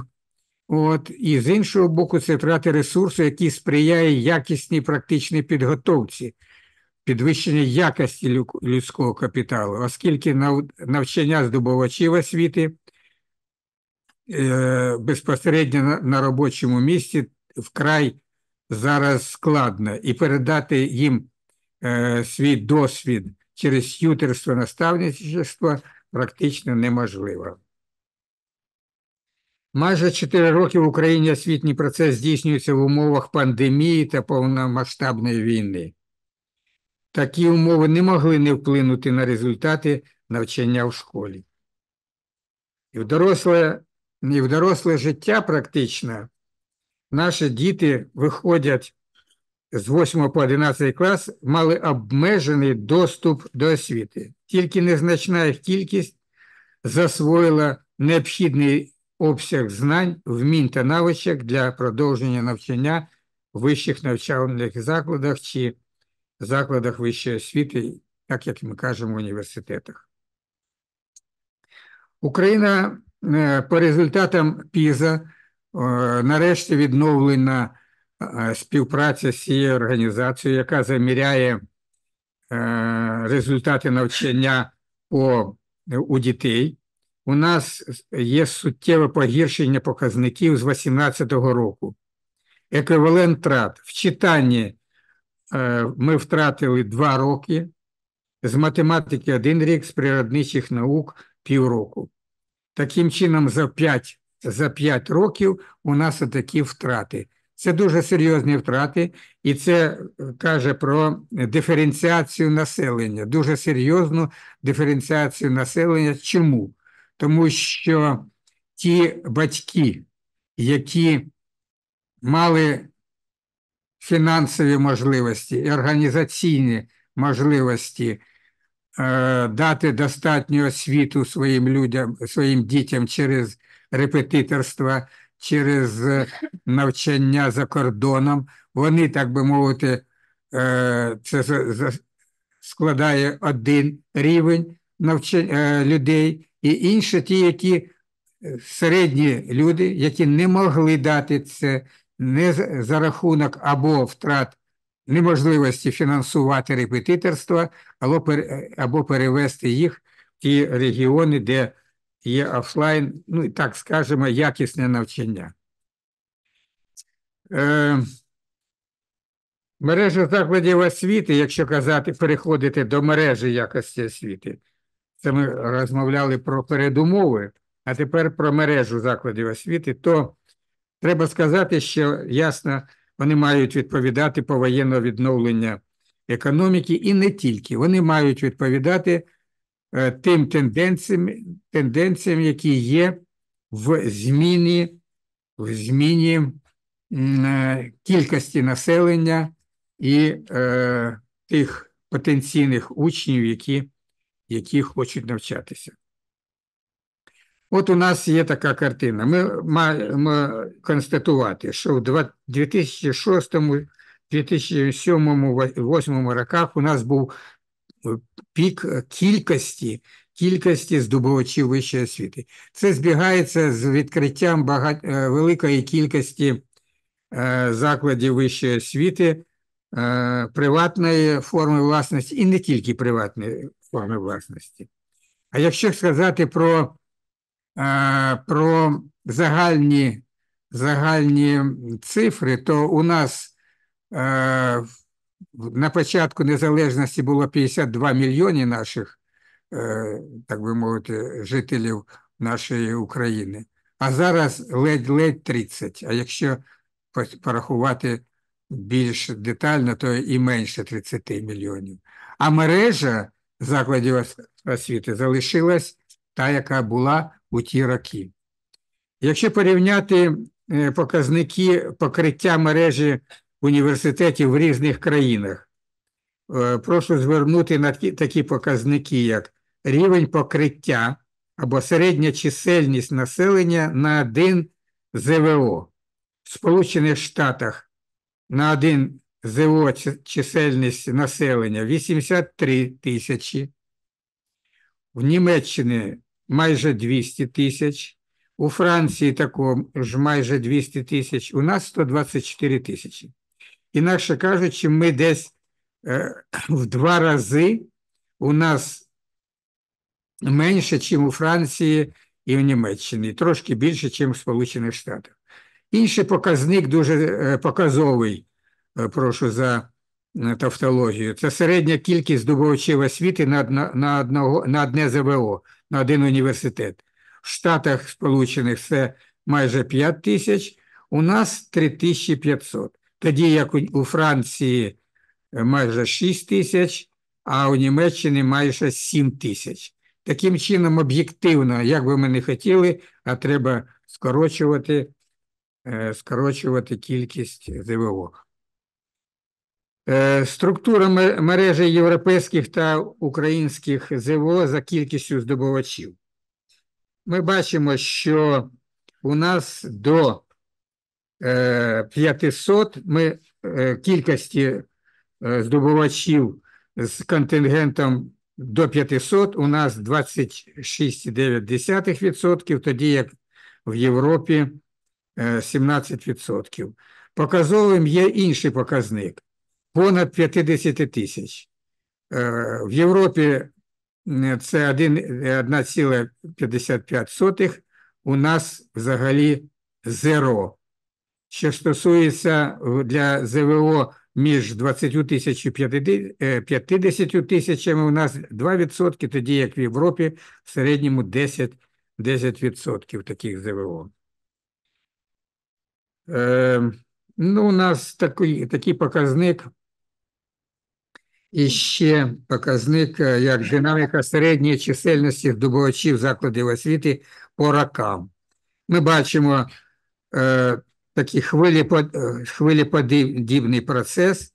Найбільше було в 2006-2009 роки, а зараз в 2020-2021 році ви бачимо навіть менших 2 тисяч.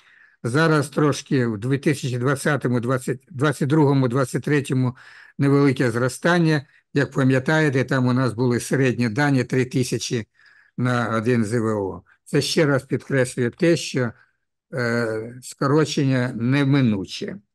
Але якщо ми подивимось по структурі мережі ЗВО по різним розрізам, скажімо, державна форма власності до 3 тисяч контингент, у нас 97 університетів, тоді як приватних 139, а комунальних 32 тисячі. Що стосується таких середніх показників, як від 3 тисяч до 6 тисяч, державна форма 58 університетів та академій, приватних 0, комунальних 8. Ну і 41 тисяча державних ЗВО, це від 6 до 10 тисяч. Великий розмір, за розміром ЗВО більш конкурентоспроможний, і він більш привабливий не є аксіомою. Я вже не кажу про якість навчання. Іноді нам розповідають, чим більш великий ЗВО, тим більше якість підготовки фахівців. Це не є аксіомою, це не є фактом. Ми можемо казати про різні спеціальності всередині цього ЗВО. Там дійсно іноді помічається це за рахунок того, що концентруються кращі сили на великих кафедрах, які забезпечують високу якість при високій кількості якості наукових досліджень. А так, нічого подібного. Якщо ми кажемо по привабливості, то середня кількість контрактників, якщо це на одного бюджетника, дуже серйозно залежить від розміру, від масштабу ЗВО. І ви бачите, що найбільше контрактників на одного бюджетника припадає якраз на ЗВО від 2 з контингентом від 2 до 20 тисяч. А вже понад воно вирівнюється і втрачає отої привабливості. Таким чином, констатуємо факт, що система вищої освіти України потребує реформування та модернізації. Реформування та модернізація системи вищої освіти має забезпечити підготовку якісних фахівців з вищої освіти в умовах обмеженого фінансування. Якщо казати про якість освіти, то треба казати, що вони мають бути в основі процесу модернізації мережі ЗВО. Інакше кажучи, щоб ми не втратили за цим процесом модернізації, не втратили якраз якість. І особливо такі речі, як відповідність потребам ринку. І зараз намічаються такі тенденції, що непопулярні спеціальності, які дуже потрібні нашій державі, вони не користуються попитом у населення. І що з цього витікає? Витікає те, що ми не можемо забезпечити майбутнє нашої держави, забезпечити якісними кадрами. Підготовка фахівців відповідно до потреб ринку – це головне завдання, яке у нас перед нами зараз стоїть. У нас, незважаючи на те, що велика кількість наших ЗВО все ж таки працює, незважаючи на все це, має місце суттєве розпорошення бюджетних коштів. У чому це виражається? Це виражається в тому, що багато ЗВО набирають на ті чи інші спеціальності дуже мало людей на бюджет. І виходить так, що малочисельні групи, які об'єктивно не можуть бути забезпечені якісною освітою.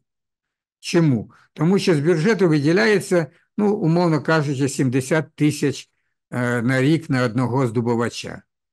Якщо ми перемножимо на 5, на 10 цих здобувачів, то не вистачає навіть на заробітну плату викладачів. Я вже не кажу про інше. Як виходять з цієї халепи наші університети? Вони об'єднують в групи академічні різні спеціальності. І в одних і тих же групах навчаються і будівельники, і машинобудівельники, і енергетики. І в мене виникає питання, куди витрачаються бюджетні кошти?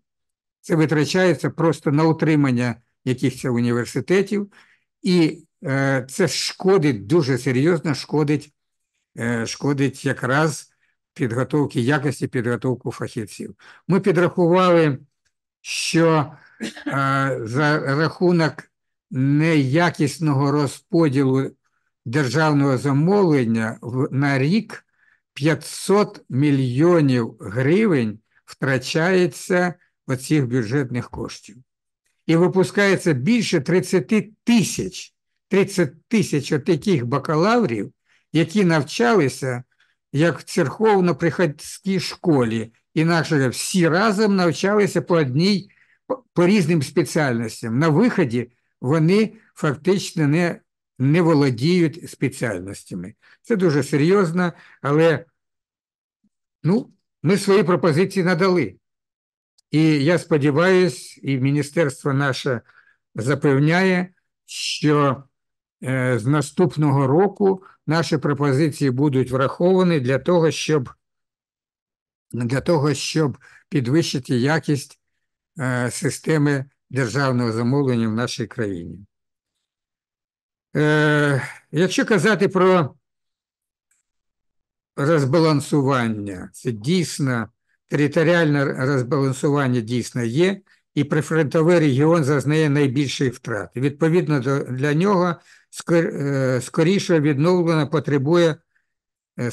відновлення потребує значних ресурсів і не тільки фінансових, а людського капіталу.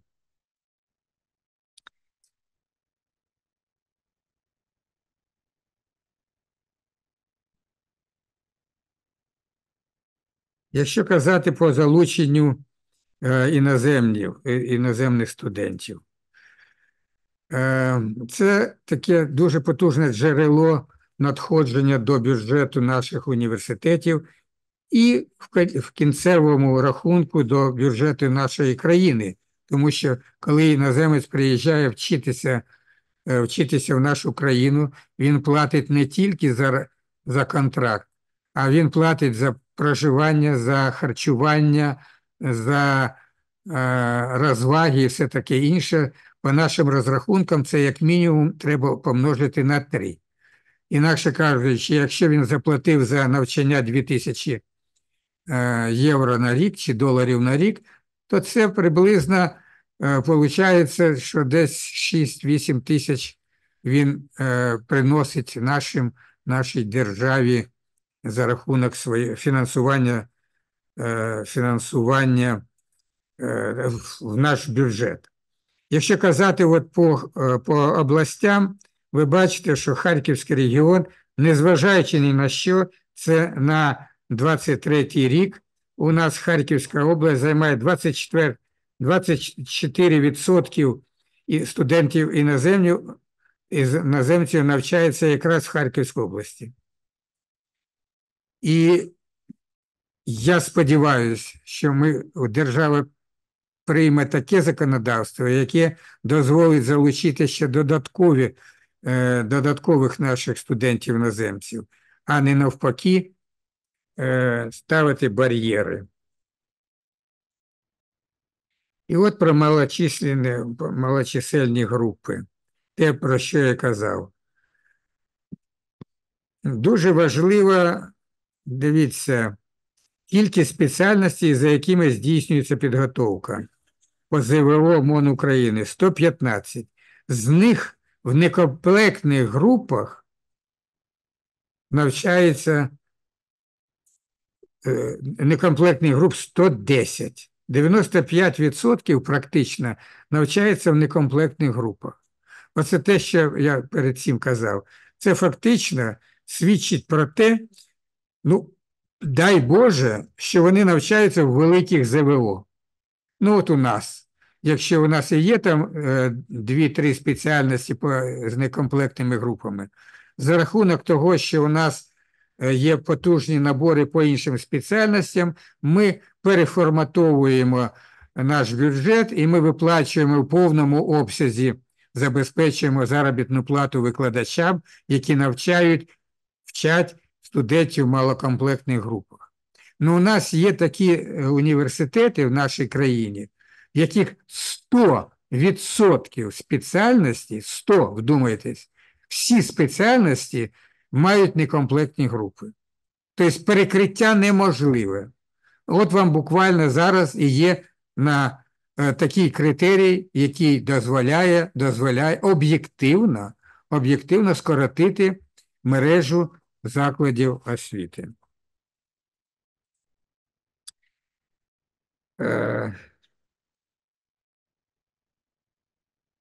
Ви знаєте, що всього 40% університетів і академій підпорядковано Міністерству освіти і науки України.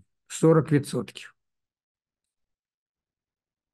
І от якщо ми подивимося зараз, тут 50%, було 40, 50%. Це проблема малочисельних груп. Ага, не так трошки. Ага, з малочисельними групами у нас по системі ЗВО, по системі МОН у нас 50 таких університетів, а всього по всій системі, так би мовити, університетів і коледжів, і не коледжів, університетів, академій і інститутів 165. Інакше кажучи, отак заплющивши очі, ми можемо спокійно 50 ЗВО скоротити тільки в системі МОН, Міністерства освіти і науки України. Приватних ми не касаємось, там, якщо вони хочуть платити кошти, будь ласка, платіть. Тепер, що стосується регуляції. Регуляцію про те, що ми казали, щоб залучити студентів на ті спеціальності, які потрібні для нашої держави. І довгий час ми вважали, що обсяг державного замовлення дозволить нам залучити більше абітурієнтів на ті спеціальності, які потрібні державі. І от ми провели дослідження з 18 по 22 рік. Нафтогазова інженерія, технологія. Дуже потрібні фахівці у цій галузі. У нас з року в рік збільшувалась кількість державного замовлення. Що ми мали по конкурсному балу? Ми бачимо, конкурсний бал у нас спадав і впав до 125 балів. Упав з 150 до 120 балів. Інакше кажучи, збільшуючи обсяг державного замовлення, ми добиваємось тільки одного, що прохідний бал, інакше кажучи, якість контингенту, який приходить навчатися, знижається. От біотехнології та біоінженерія, здавалося, суперспеціальності. Супер. Ми з 2018 року ми збільшили там держзамовлення з 200 до 400 майже, навіть більше, ніж 400. Що ми маємо? Конкурсний бал, інакше кажучи, прохідний бал, знизився зі 180 до 130. От вам результат, так би мовити, регулювання вступу на ті чи інші спеціальності за рахунок обсягу державного замовлення. От наші дослідження інші. Міжнародні економічні відносини. З року в рік нам скорочують державне замовлення. З 200 зараз до 120 скоротили. Що ми маємо по конкурсному балу? Зросла з 2018 року з 150 до з 180 до 195 і 198 балів. Інакше кажучи, держава каже, нам не потрібні фахівці з міжнародних економічних відносин. Ми знижаємо державне замовлення. А вступники і їхні батьки кажуть, нічого, а ми все ж таки підемо навчатися туди за рахунок власних коштів. От результат. Те ж саме є журналістика. Скоротили з 300, менше 100 вже зараз, менше 100 осіб по держзамовленню. Що маємо по конкурсному балу? Було 180, зараз 197, 195, 197. Інакше кажучи, держава каже, нам не потрібні журналісти, ми не будемо фінансувати підготовку журналістів. Що відповідає спільнота наша? Вони кажуть, нічого, а ми все одно підемо на журналістику. І прохідний бал збільшився вже до крайньої межі, 197 балів.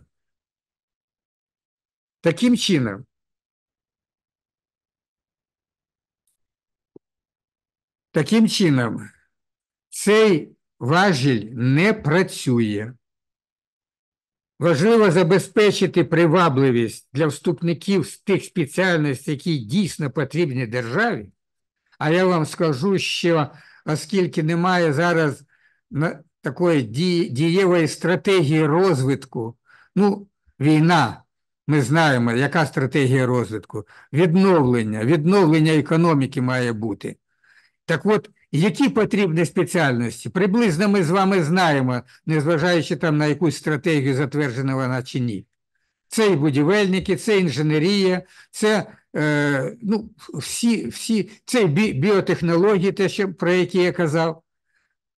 А що ми бачимо? Ми не бачимо підтримки з боку вступників. Як це забезпечити? Забезпечити тільки комплексним підходом. Комплексним. Треба зробити так, щоб ці спеціальності були привабливі. Яким чином? Це треба зробити тільки за рахунок тих соціального пакету і комплексного підходу з розробки державної системи підготовки цих фахівців. Що це значить? Регламент? Скільки там? Так, зараз будемо закінчувати. Так от, значить, тільки комплексна система. І ця комплексна система не може бути забезпечена Міністерством освіти і науки країни, тільки міністерством. Це має бути на рівні держави. Треба, щоб це була підвищена стипендія для тих спеціальностей. Це соціальний пакет, безкоштовний гуртожиток, а головне – перше робоче місце з високою заробітною платою. Якщо батьки будуть бачити, що на біотехнології, фахівці, які отримали спеціальність по біотехнологіям, отримують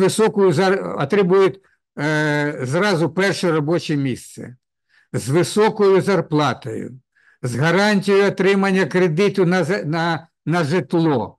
От тоді вони будуть відправляти своїх дітей на ці спеціальності. Іншого виходу немає. Ніякі умовляння не можуть змусити наше населення, наших батьків і наших вступників перейти на ті спеціальності, які потрібні державі.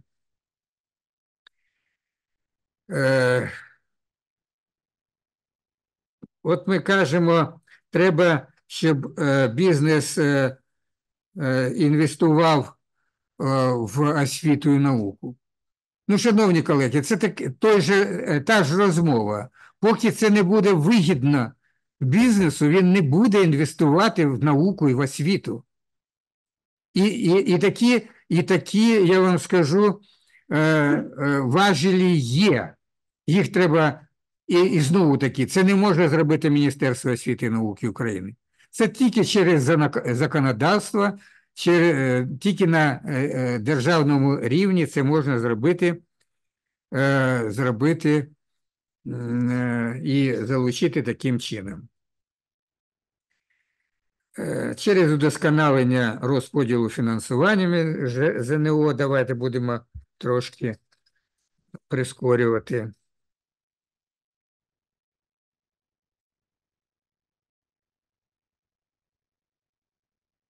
І врешті-решт ми можемо сказати, що якщо ми не зробимо привабливі умови для бізнесу, які забезпечать інвестування в людський капітал, нічого не буде. Таким чином, тільки разом, вся країна разом, це і виконавча влада, і законодавча влада спільно можемо забезпечити процвітання нашої країни, а процвітання нашої країни без якісної вищої освіти і якісної вищої освіти неможливо.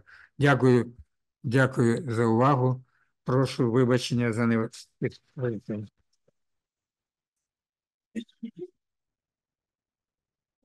Шановні колеги, у кого є питання, прошу буквально по одному питанню, оскільки ми трохи вийшли з регламенту. Так, Олександр Іванович, будь ласка.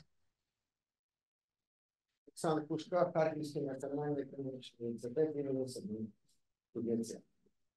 Володимир Степанович, дякую вам за дуже цікаву змістовну доповідь, яка визвала багато питань, мабуть, підписаних, тому що ми зараз всі переймаємося трансформацією вищої освіти.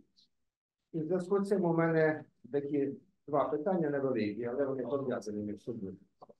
Перше питання полягає в тому, що ви підняли досить важливу проблему державного замовлення у своїй доповіді і акцентували на питанні привабливості абітурієнтів до спеціальності, які потрібні державі.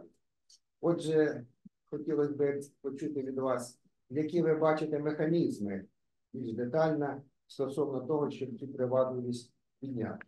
І друге питання пов'язане з трансформацією мережі вищої освіти в Україні. То хотілося б почути також критерії, які ви напрацювали на ваш погляд для трансформації цієї мережі. Дякую. Дякую. Ну, частково я відповів уже у своїй доповіді, але та частина, мабуть, не перекладали, до речі, на англійську мову.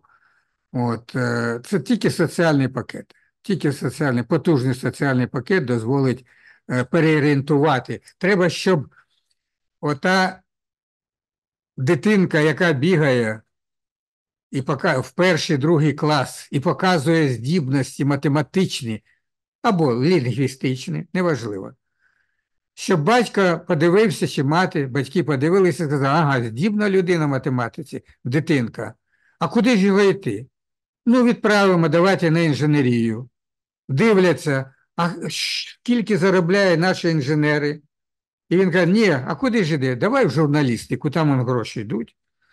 І може отримати. Чи міжнародні економічні відносини, може там станеш послом в Сполучених Штатах Америки або у Франції. Таким чином ми живемо в епоху вражень. Треба сформувати у наших батьків і наших дітей потрібне враження, щоб це враження відповідало інтересам держави. А враження має заключатися в чому? В тому, що він буде успішним в своєму житті, якщо реалізує свої здібності у тій царині, які вигідні державі. А для цього треба цю картинку сформувати. Якими засобами? Це обов'язково телебачення, тут нічого не скажеш. Засоби масової інформації. Це художні фільми, художня література. Ну, зараз, може, в скороченому цьому варіанті, це вплоть до мультиків. Це треба зробити таким чином, щоб були впевнені наші батьки і діти, що їхнє майбутнє буде забезпечено, якщо він стане біотехнологом чи будівельником, а не тільки, якщо він отримає спеціальність по міжнародним економічним відносинам. Що стосується критеріїв, Критеріїв напрацьовано декілька у нас.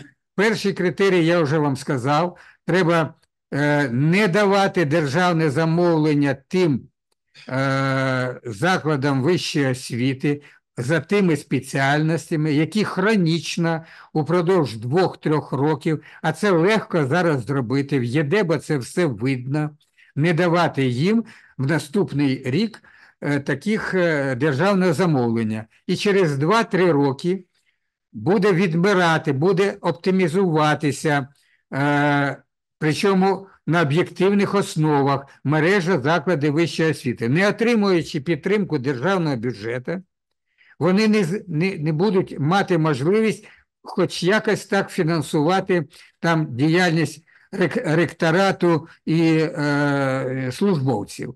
І на цьому все завершено. Другий критерій, дуже важливий, це публікаційна активність на одного НПП чи наукового співробітника. Це також дуже важливо. Третій критерій – це кількість чи відсоток умовних акредитацій. Зараз пішли масово умовні акредитації, які не в змозі, університети не в змозі акредитувати по різним причинам, або немає професійних, так би мовити, викладачів і науковців, або немає матеріальної бази, і таким чином вони отримують тільки умовну акредитацію. Ну і так далі. Є ці критерії, головне це не голословно, щоб у нас одна була тенденція, ви пам'ятаєте, тут у нас на базі нашого університету була широка дискусія, коли за участю керівництва Міністерства освіти і науки України, коли вони казали, що таких критеріїв узагальнених немає, ми будемо удосконалювати мережу, і на ті питання, коли казали, критерії? Ну, критерії будемо розробляти. Ну, тепер вони є, і тепер міністерство прийняло, до речі, наші пропозиції, частково наші пропозиції будуть приймати і надалі. І тоді який вихід? Вихід, їх треба використовувати і об'єктивно, на об'єктивній основі скорочувати, обов'язково скорочувати мережу закладів вищої освіти. Так, ще питання. Шановні колеги, прошу питання Володимиру Степановичу. Дякую, Володимиру Степановичу, ставити в чат. А ми переходимо до наступного доповідача. Так, є офлайн питання. Будь ласочка, я перепрошую. Дякую за можливість поставити запитання. Шановний пане ректоре, у мене до вас таке запитання. Скажіть, будь ласка, як, на ваш погляд, ми можемо мінімізувати освітні втрати, про які ви говорили у своїй доповіді? І якщо можете, то проілюструйте це на прикладі нашого університету. Дякую. Так, це дуже серйозна проблема. І ми розпочали її вирішувати. Ми робимо вхідний контроль наших вступників.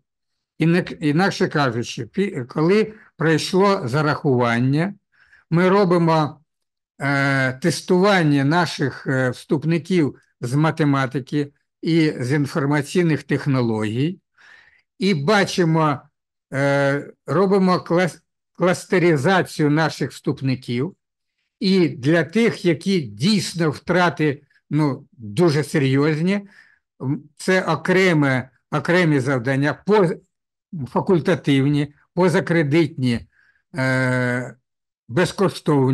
безкоштовні навчання упродовж вересня, жовтня, і до грудня у першому семестрі. Таким чином ми можемо якось підтримати. Що стосується вже студентів, то тут єдиний вихід.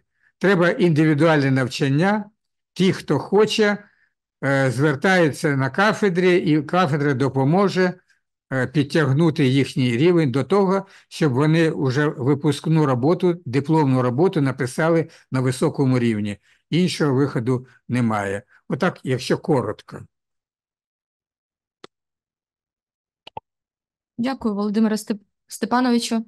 Дякую, шановні колеги. Ще раз нагадую, що у нас працює чат конференції.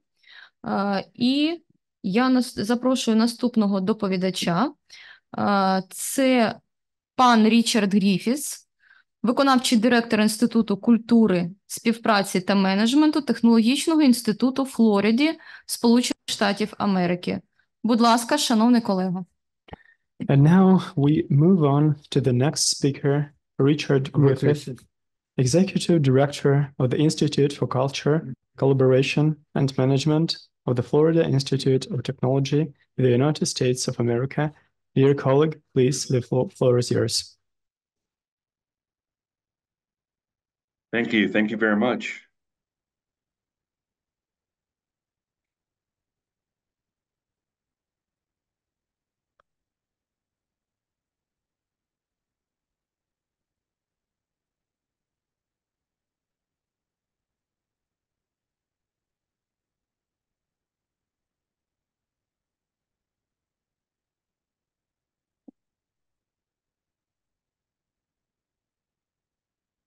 Good afternoon, everyone. It's good morning in Florida, but good afternoon for you. I appreciate the invitation to be able to meet with you and speak with you today.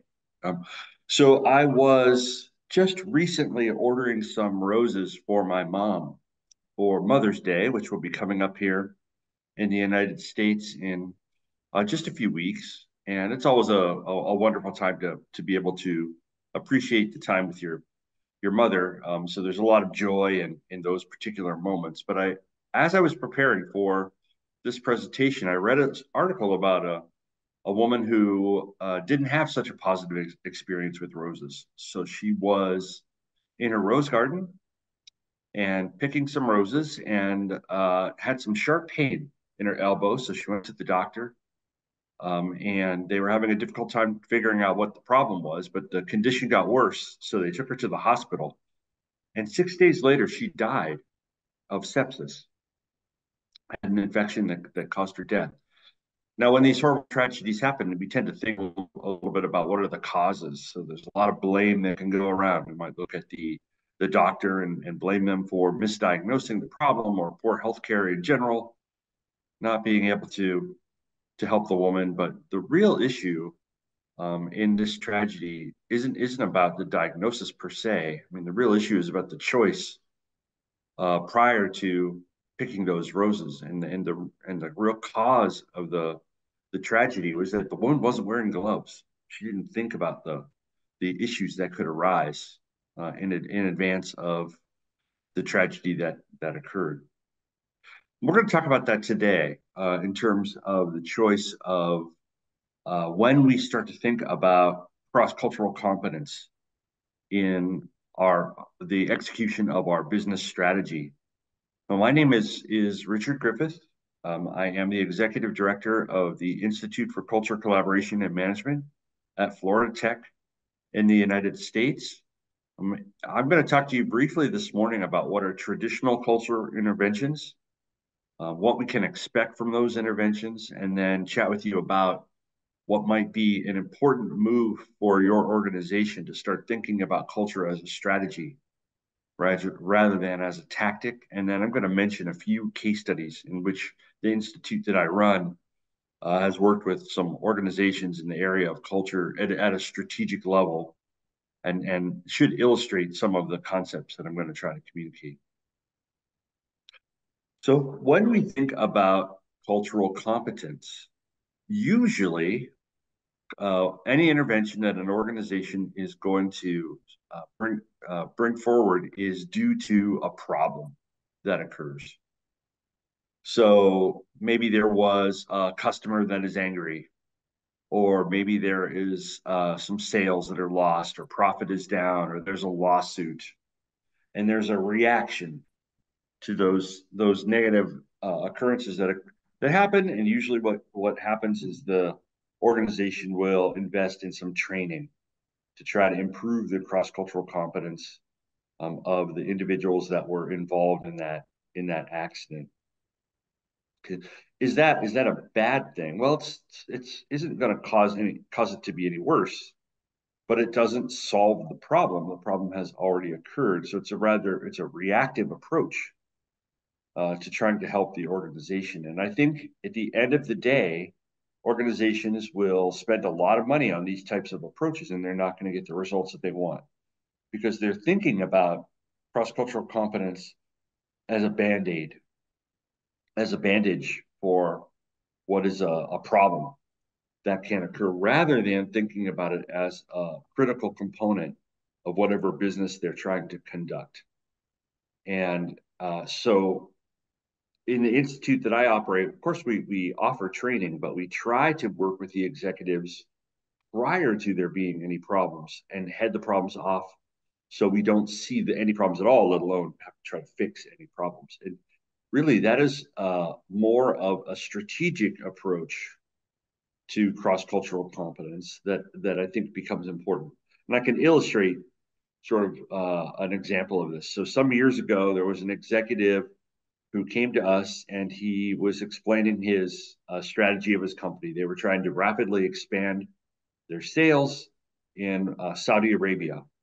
And in Saudi Arabia, they had an individual who was essentially cold calling people, who was calling individuals he didn't know to try to interest them in the sales. And I explained to the executive that you need to stop that activity right now. It's important that you stop it. And he didn't understand why I was so adamant about this. And the real issue is that, and you folks that work in Saudi Arabia know this, Saudi Arabia is a very relationship-based culture. So if you have a relationship with somebody, it's very easy to sell things. They won't even ask you what they cost because they trust you. And if you don't know someone, there's no way that you can do business. It's just not possible in Saudi Arabia. So you need to take some time and build those relationships before you can do any business. And the issue here is not so much that the strategy was an incorrect strategy. It's that in terms of how it was translated into operations, the translation was all wrong.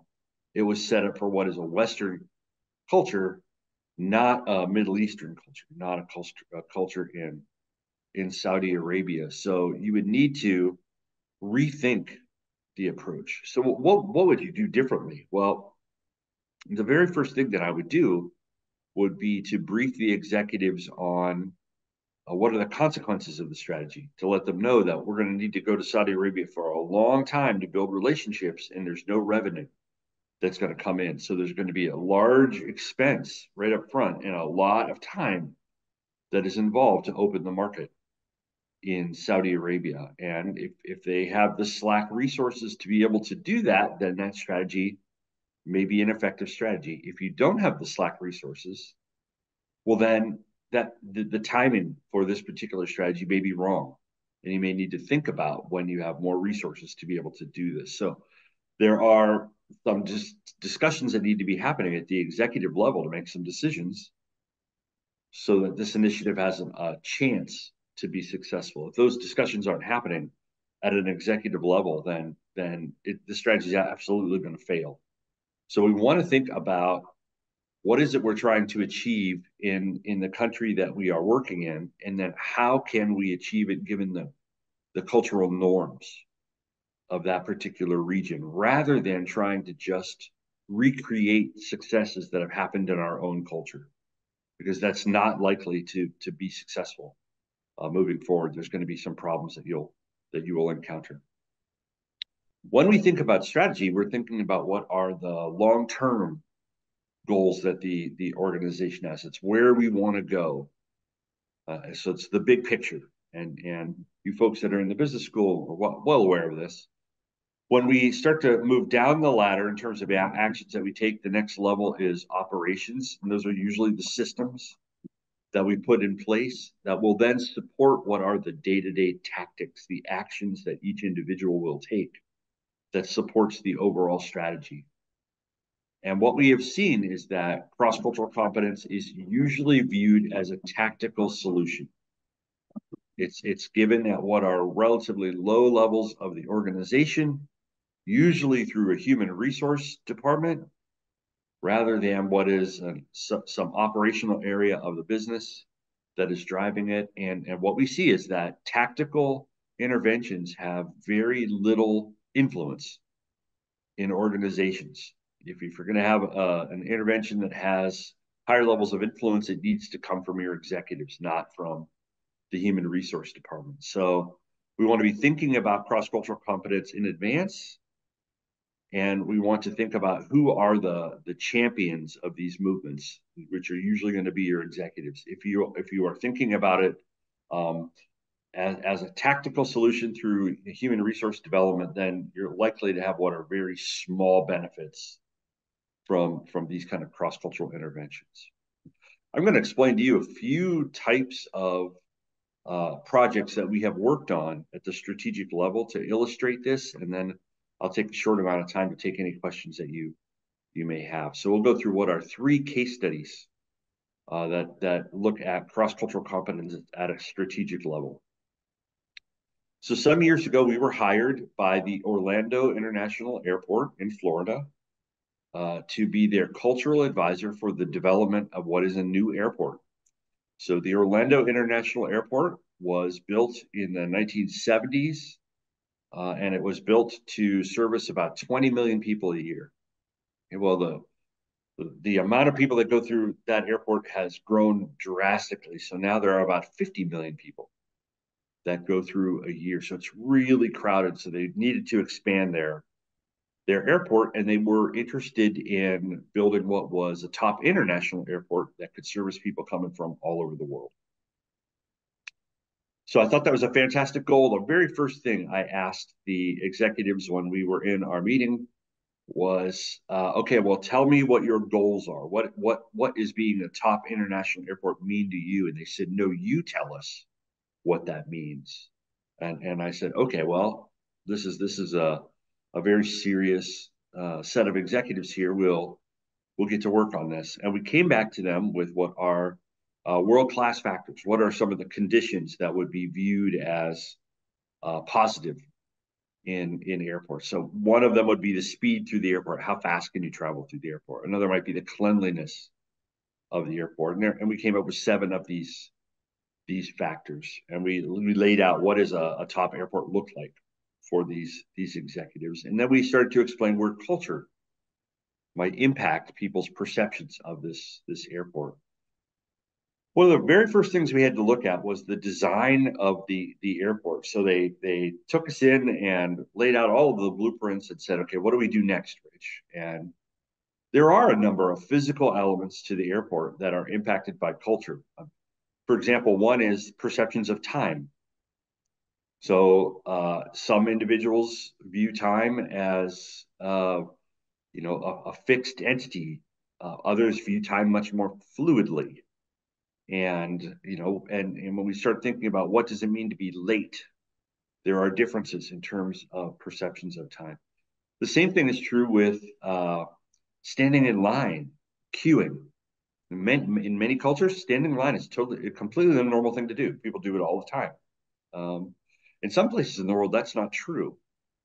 So I remember the very first time I visited China was in the early 2000s.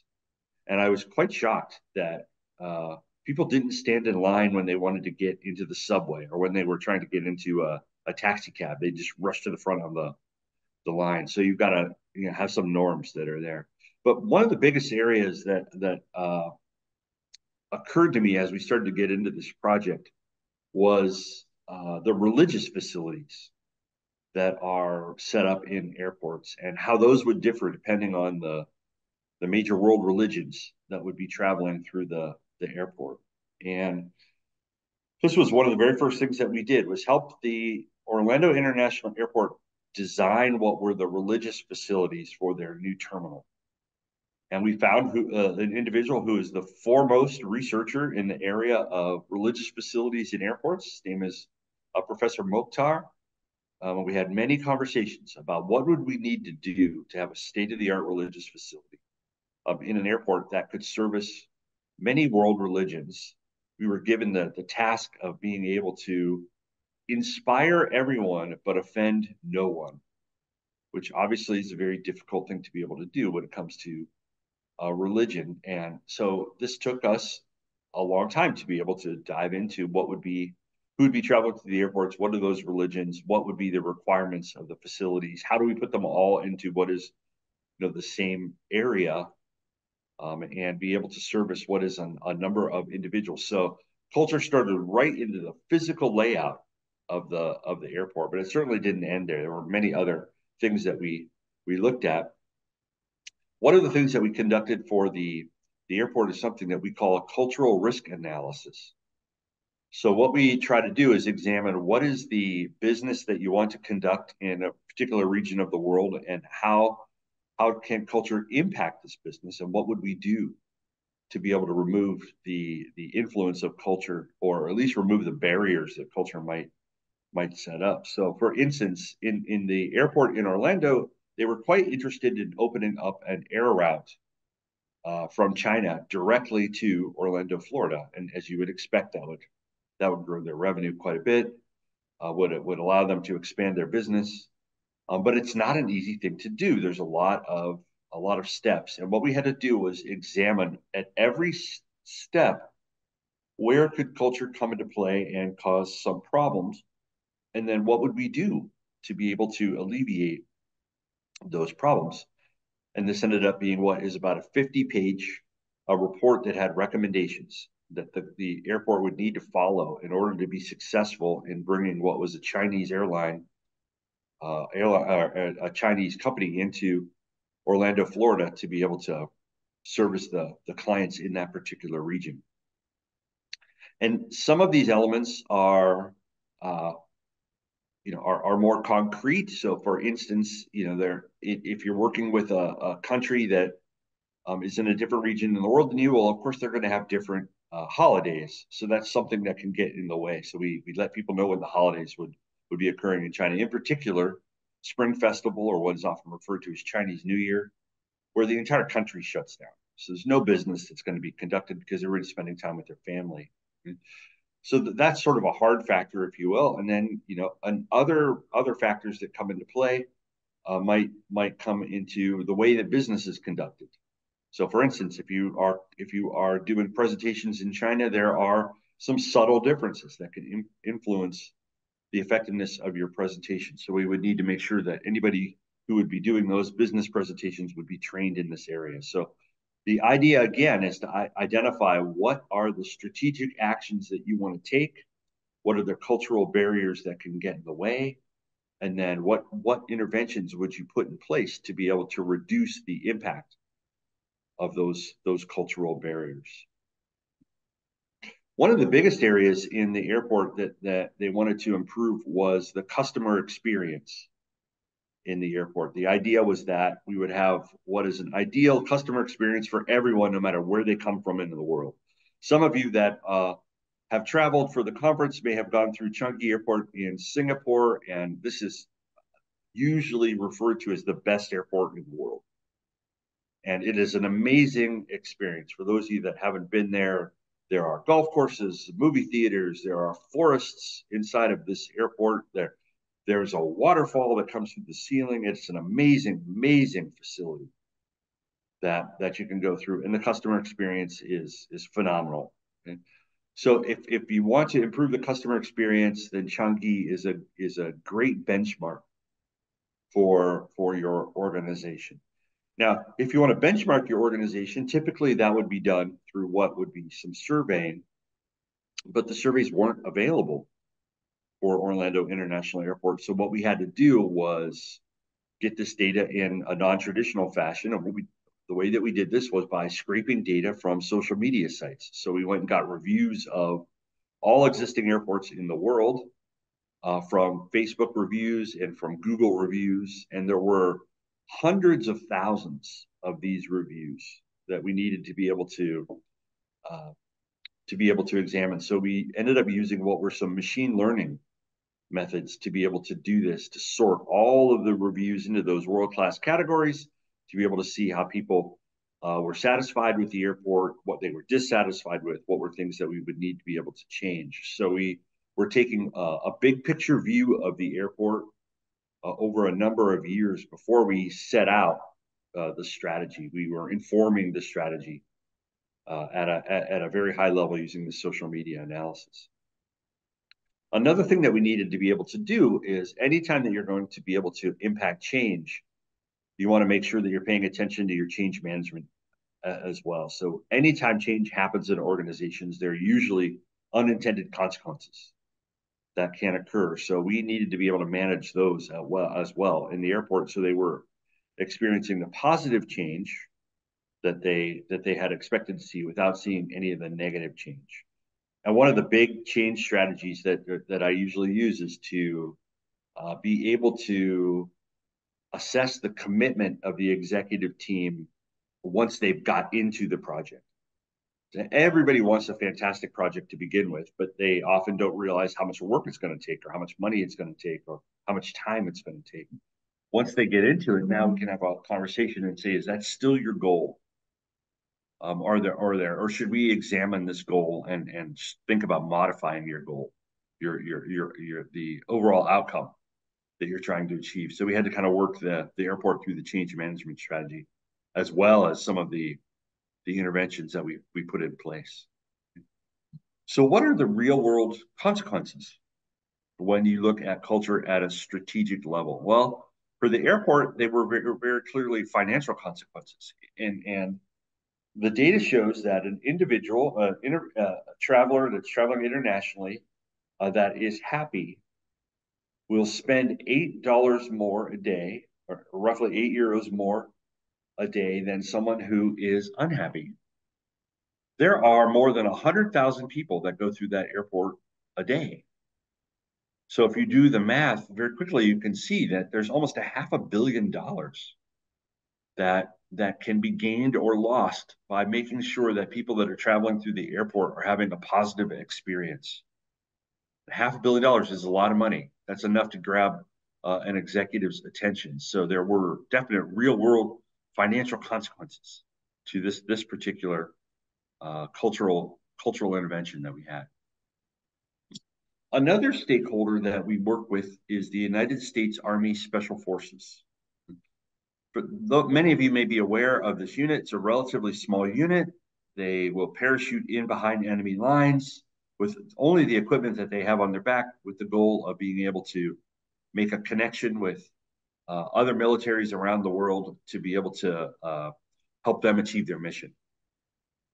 So it's a very, very elite force in the United States. And as you would expect, if you are traveling around the world on military missions, you need to understand the culture of the region that you're going to be working in. And if you don't, then it's very difficult to get things done. If you don't understand the language, if you don't understand the culture, it's going to make it almost impossible to achieve your mission. So the United States Army Special Forces came to us and said, can you help us identify individuals that are likely to be more cross-culturally competent, that can move in and out of cultures without having any problems? And then can you help train us on how to assess these individuals in terms of their cultural competence? And of course, we decided we were going to help the United States Army do this. And the exercise that they are engaged in is called Robin Sage, and it's an amazing exercise that takes place over the entire southern portion of a state in the United States. This portion that the training occurs in is as large as Iceland. It's 50,000 square miles. It's an enormous area where there are a number of individuals that come from cultures all around the world, and they are engaged in a training exercise with the United States Special Forces. So you get to actually observe these individuals having cultural interactions, and then we're able to rate them on their success of the cultural interactions. And these cultures are from all over. So they're interacting with a number of different cultures during this 2-week exercise.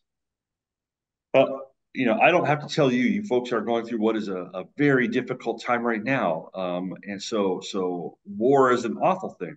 And even exercises are awful. So the things that I saw in these exercises, I'm not at liberty to talk about because of the security of the special forces. But they were very, very unpleasant experiences. So you have young soldiers that are going through these exercises. They're under stress.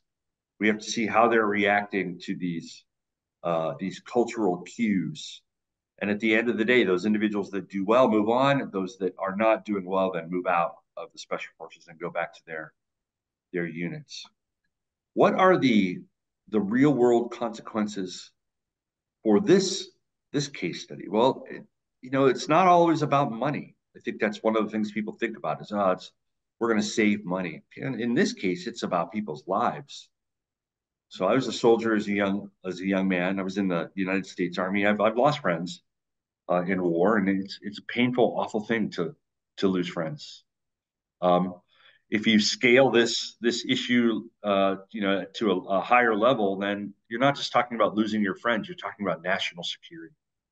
If these individuals are not culturally competent, so the national security of the United States is at risk if we have individuals that are not culturally competent. You can't get any more strategic than that when we start thinking about the safety of a nation. We're going to talk to you about one more case study, and then I'll stop and take any questions that you may have. And this case study was with Johnson & Johnson. You're all very well aware of this company. There's perhaps no larger international company than Johnson & Johnson. They have more than $100 billion in revenue a year that comes into play. Their revenue is as large as some small European nations. So they're quite a large company. How did they get so large? Well, they have to acquire other small companies that might have technology they need, or relationships they need, or a talent that they might need. So they're buying companies all the time. And when they're buying these companies, they're buying them all around the world. So they have to be able to integrate the companies relatively quickly for them to be able to bring value to the shareholders. And when we think about this integration, that's difficult to do, even if the companies were from the same region, because there's going to be differences in business activities or in their systems that they might have, but it becomes even more difficult when you start to acquire companies that are coming from different regions in the world, that have different cultural norms, that impact those business practices that I was referring to.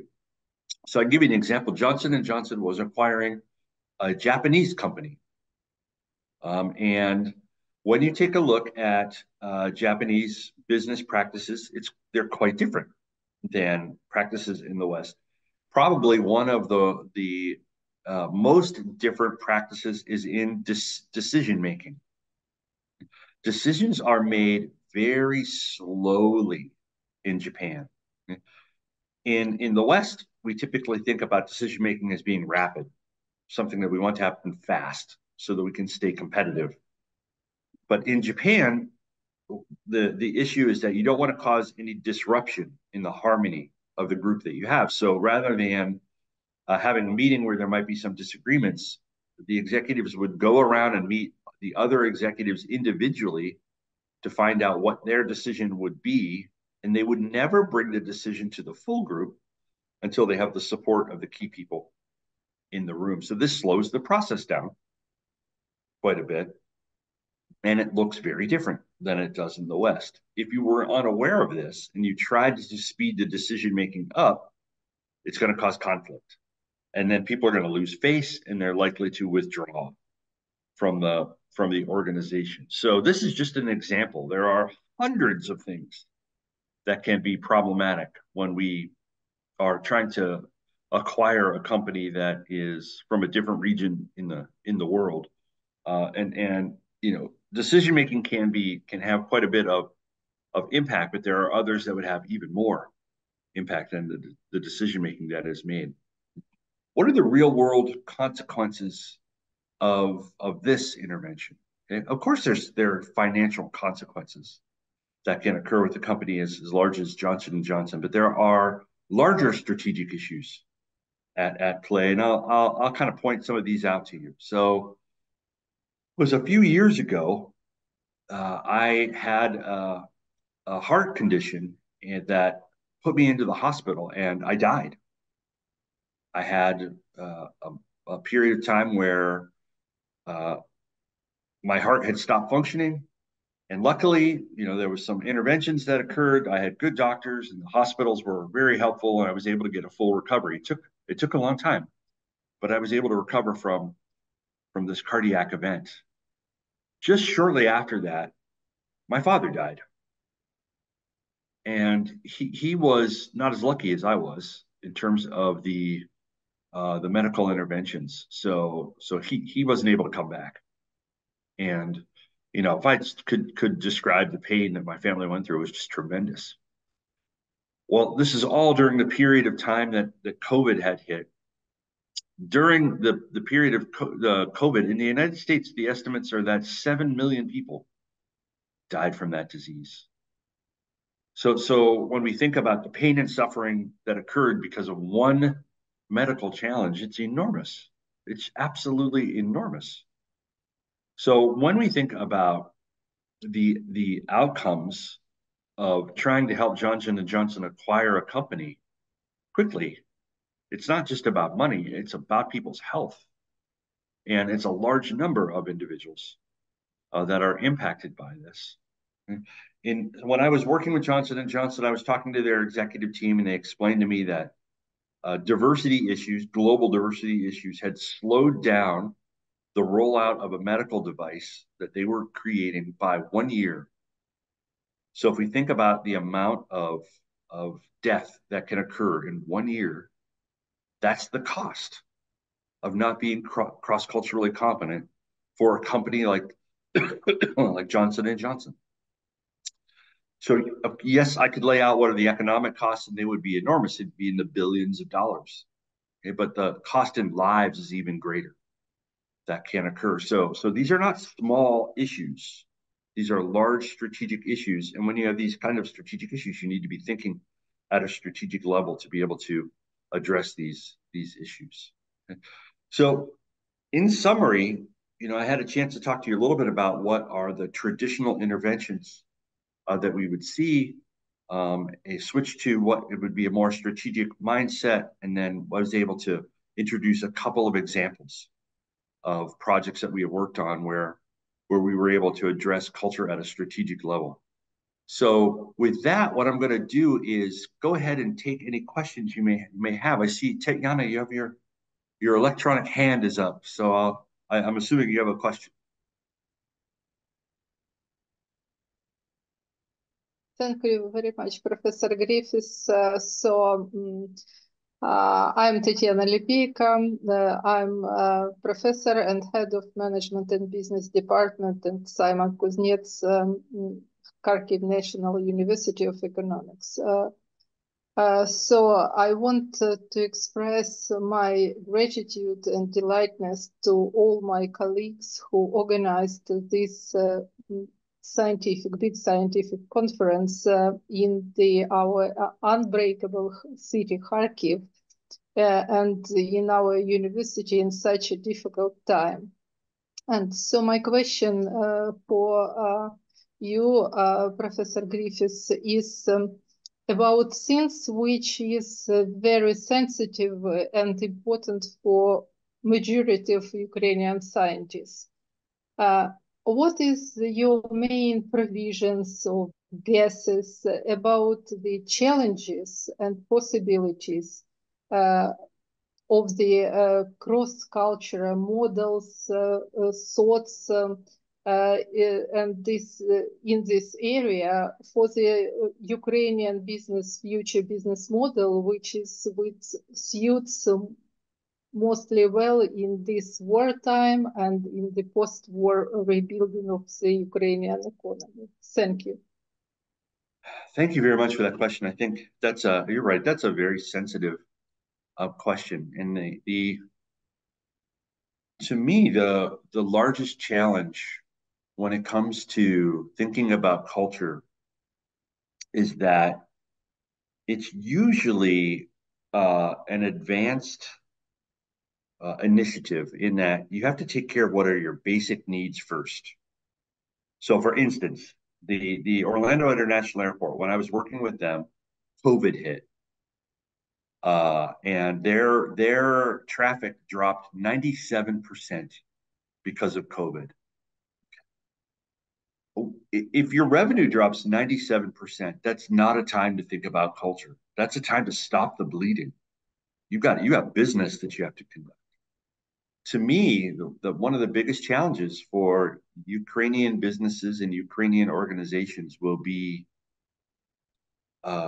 handling what will be the incredible damage that's been done to your country, and still being able to keep an eye on culture, because it's easy to set culture to the side, to say, oh, we've got these bigger problems. We need to address what are these larger problems. But the issue will be, if you take culture into account while you're trying to solve the problems, you'll solve them quicker. You'll solve them better. So there is an impatience that happens. People say, oh, I just need to do it. I just need to tackle this issue first, and then we'll get to culture. We'll get to it later. And they keep pushing it off. And what you find is that when you're working internationally, and Ukraine will have to work internationally to be able to repair all the damage that has occurred over what is the past number of years. I think the biggest challenge will be being patient and being able to think a little bit about how the culture of your partners will impact your overall success, your long-term success in rebuilding your country. I don't know if that addresses your question. But...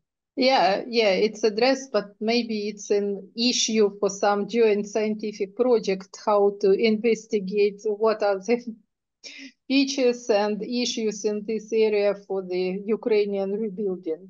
Yeah, Thank you. Yeah, you're very welcome. You're very welcome.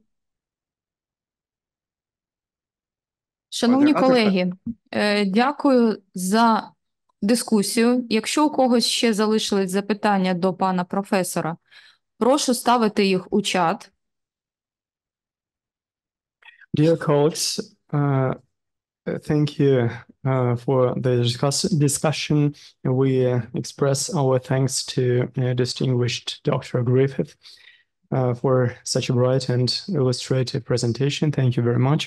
And dear colleagues, if you still have any questions, please put them on the chat. І хочу сказати, що на цьому пленарне засідання нашої конференції завершено. Зараз ми зробимо перерву і відповідно до програми конференції всі секції, окрім першої, розпочнуться о 13-й годині. У вас є лінки на посилання. Dear colleagues, the plenary session of our conference is over. We will take a break now, and in accordance with the conference program, the work of all breakout sessions except the session 1 starts at 1 p.m. Kyiv time and 12 p.m. Central European time. Нагадуємо, що відповідно до реєстрації ви маєте посилання, а ті, хто планує брати участь в офлайн, прошу переміститись в захищені приміщення головного корпусу. Оголошується перерва. Дякую.